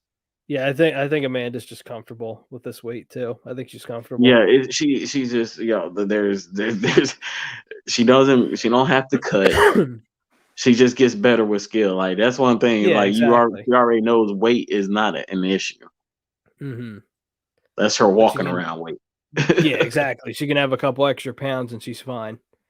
Exactly. So, but fam, as always, appreciate you coming on every Friday, watching, listening. We got the weekly roundup tomorrow.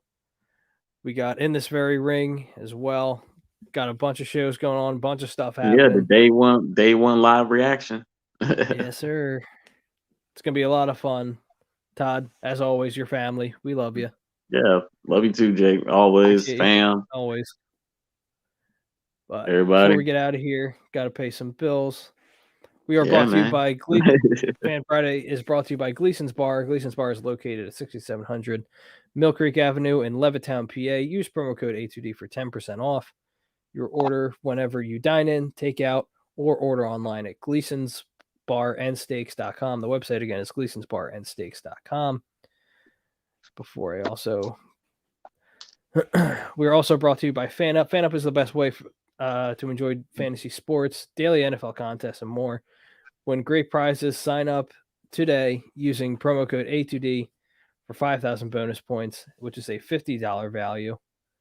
I'm telling you, just constant giving. Constant. And Hey. also, listen, if you need a stocking stuffer, if there's any ladies watching or anyone that wants to get something for their significant other, listen, use Manscaped. Go to manscaped.com, use promo code A2D for 20% off plus free shipping. It will get to you before Christmas. I can guarantee you that.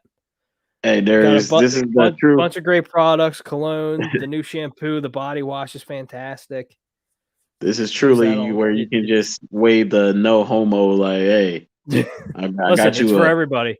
It's for exactly. everybody. Get box of Manscaped. There's no homo, but you need to put this in your life, and I guarantee you. Yeah, exactly. They got foot spray. They got everything. They got everything. I mean, they're coming out with more. Everything. They're coming out with more stuff. So, I mean, you can't go wrong with Manscaped. Hey, if you don't have Manscaped by now, I mean, and you're still trying to use razors, I don't know what's wrong. I mean, something's wrong with you, man. Listen, God bless, if you're still doing that, God bless you.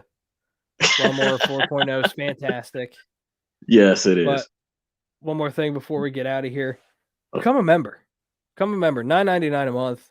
Perks include appearances on shows, members only live streams, shout outs, and weekly picks from Nate Moss and the Money Pop Podcast. Also, Willie Vegas on the weekends with your daily fantasy picks. So again, spend a little money, make a lot of money. It's gonna be a big week for Nate. He hasn't pulled out that broom in a minute, and I feel like with the picks for the NFL, I think he's really can finally.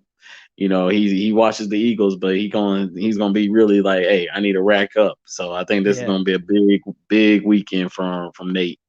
Yeah, Nate's been on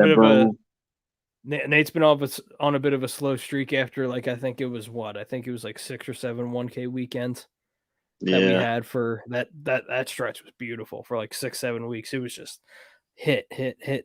But again, that's just gambling, right? You hit a couple. Bumps in the road, you're hot for a minute, you can't miss, and then you hit that little rut, and again, that's why Nate took the week off. So just to get everything back together, but he should be back this week, giving you guys your picks, giving you guys a little bit more Christmas money. He ain't got to worry about the Eagles playing. He can fully look at the games, and I think he's gonna give everybody some extra Christmas money. Yeah, absolutely. But as always. Jake Frio, Fan Friday. Todd, again, appreciate you coming on as always. And we'll check you guys back again next week. Later, guys.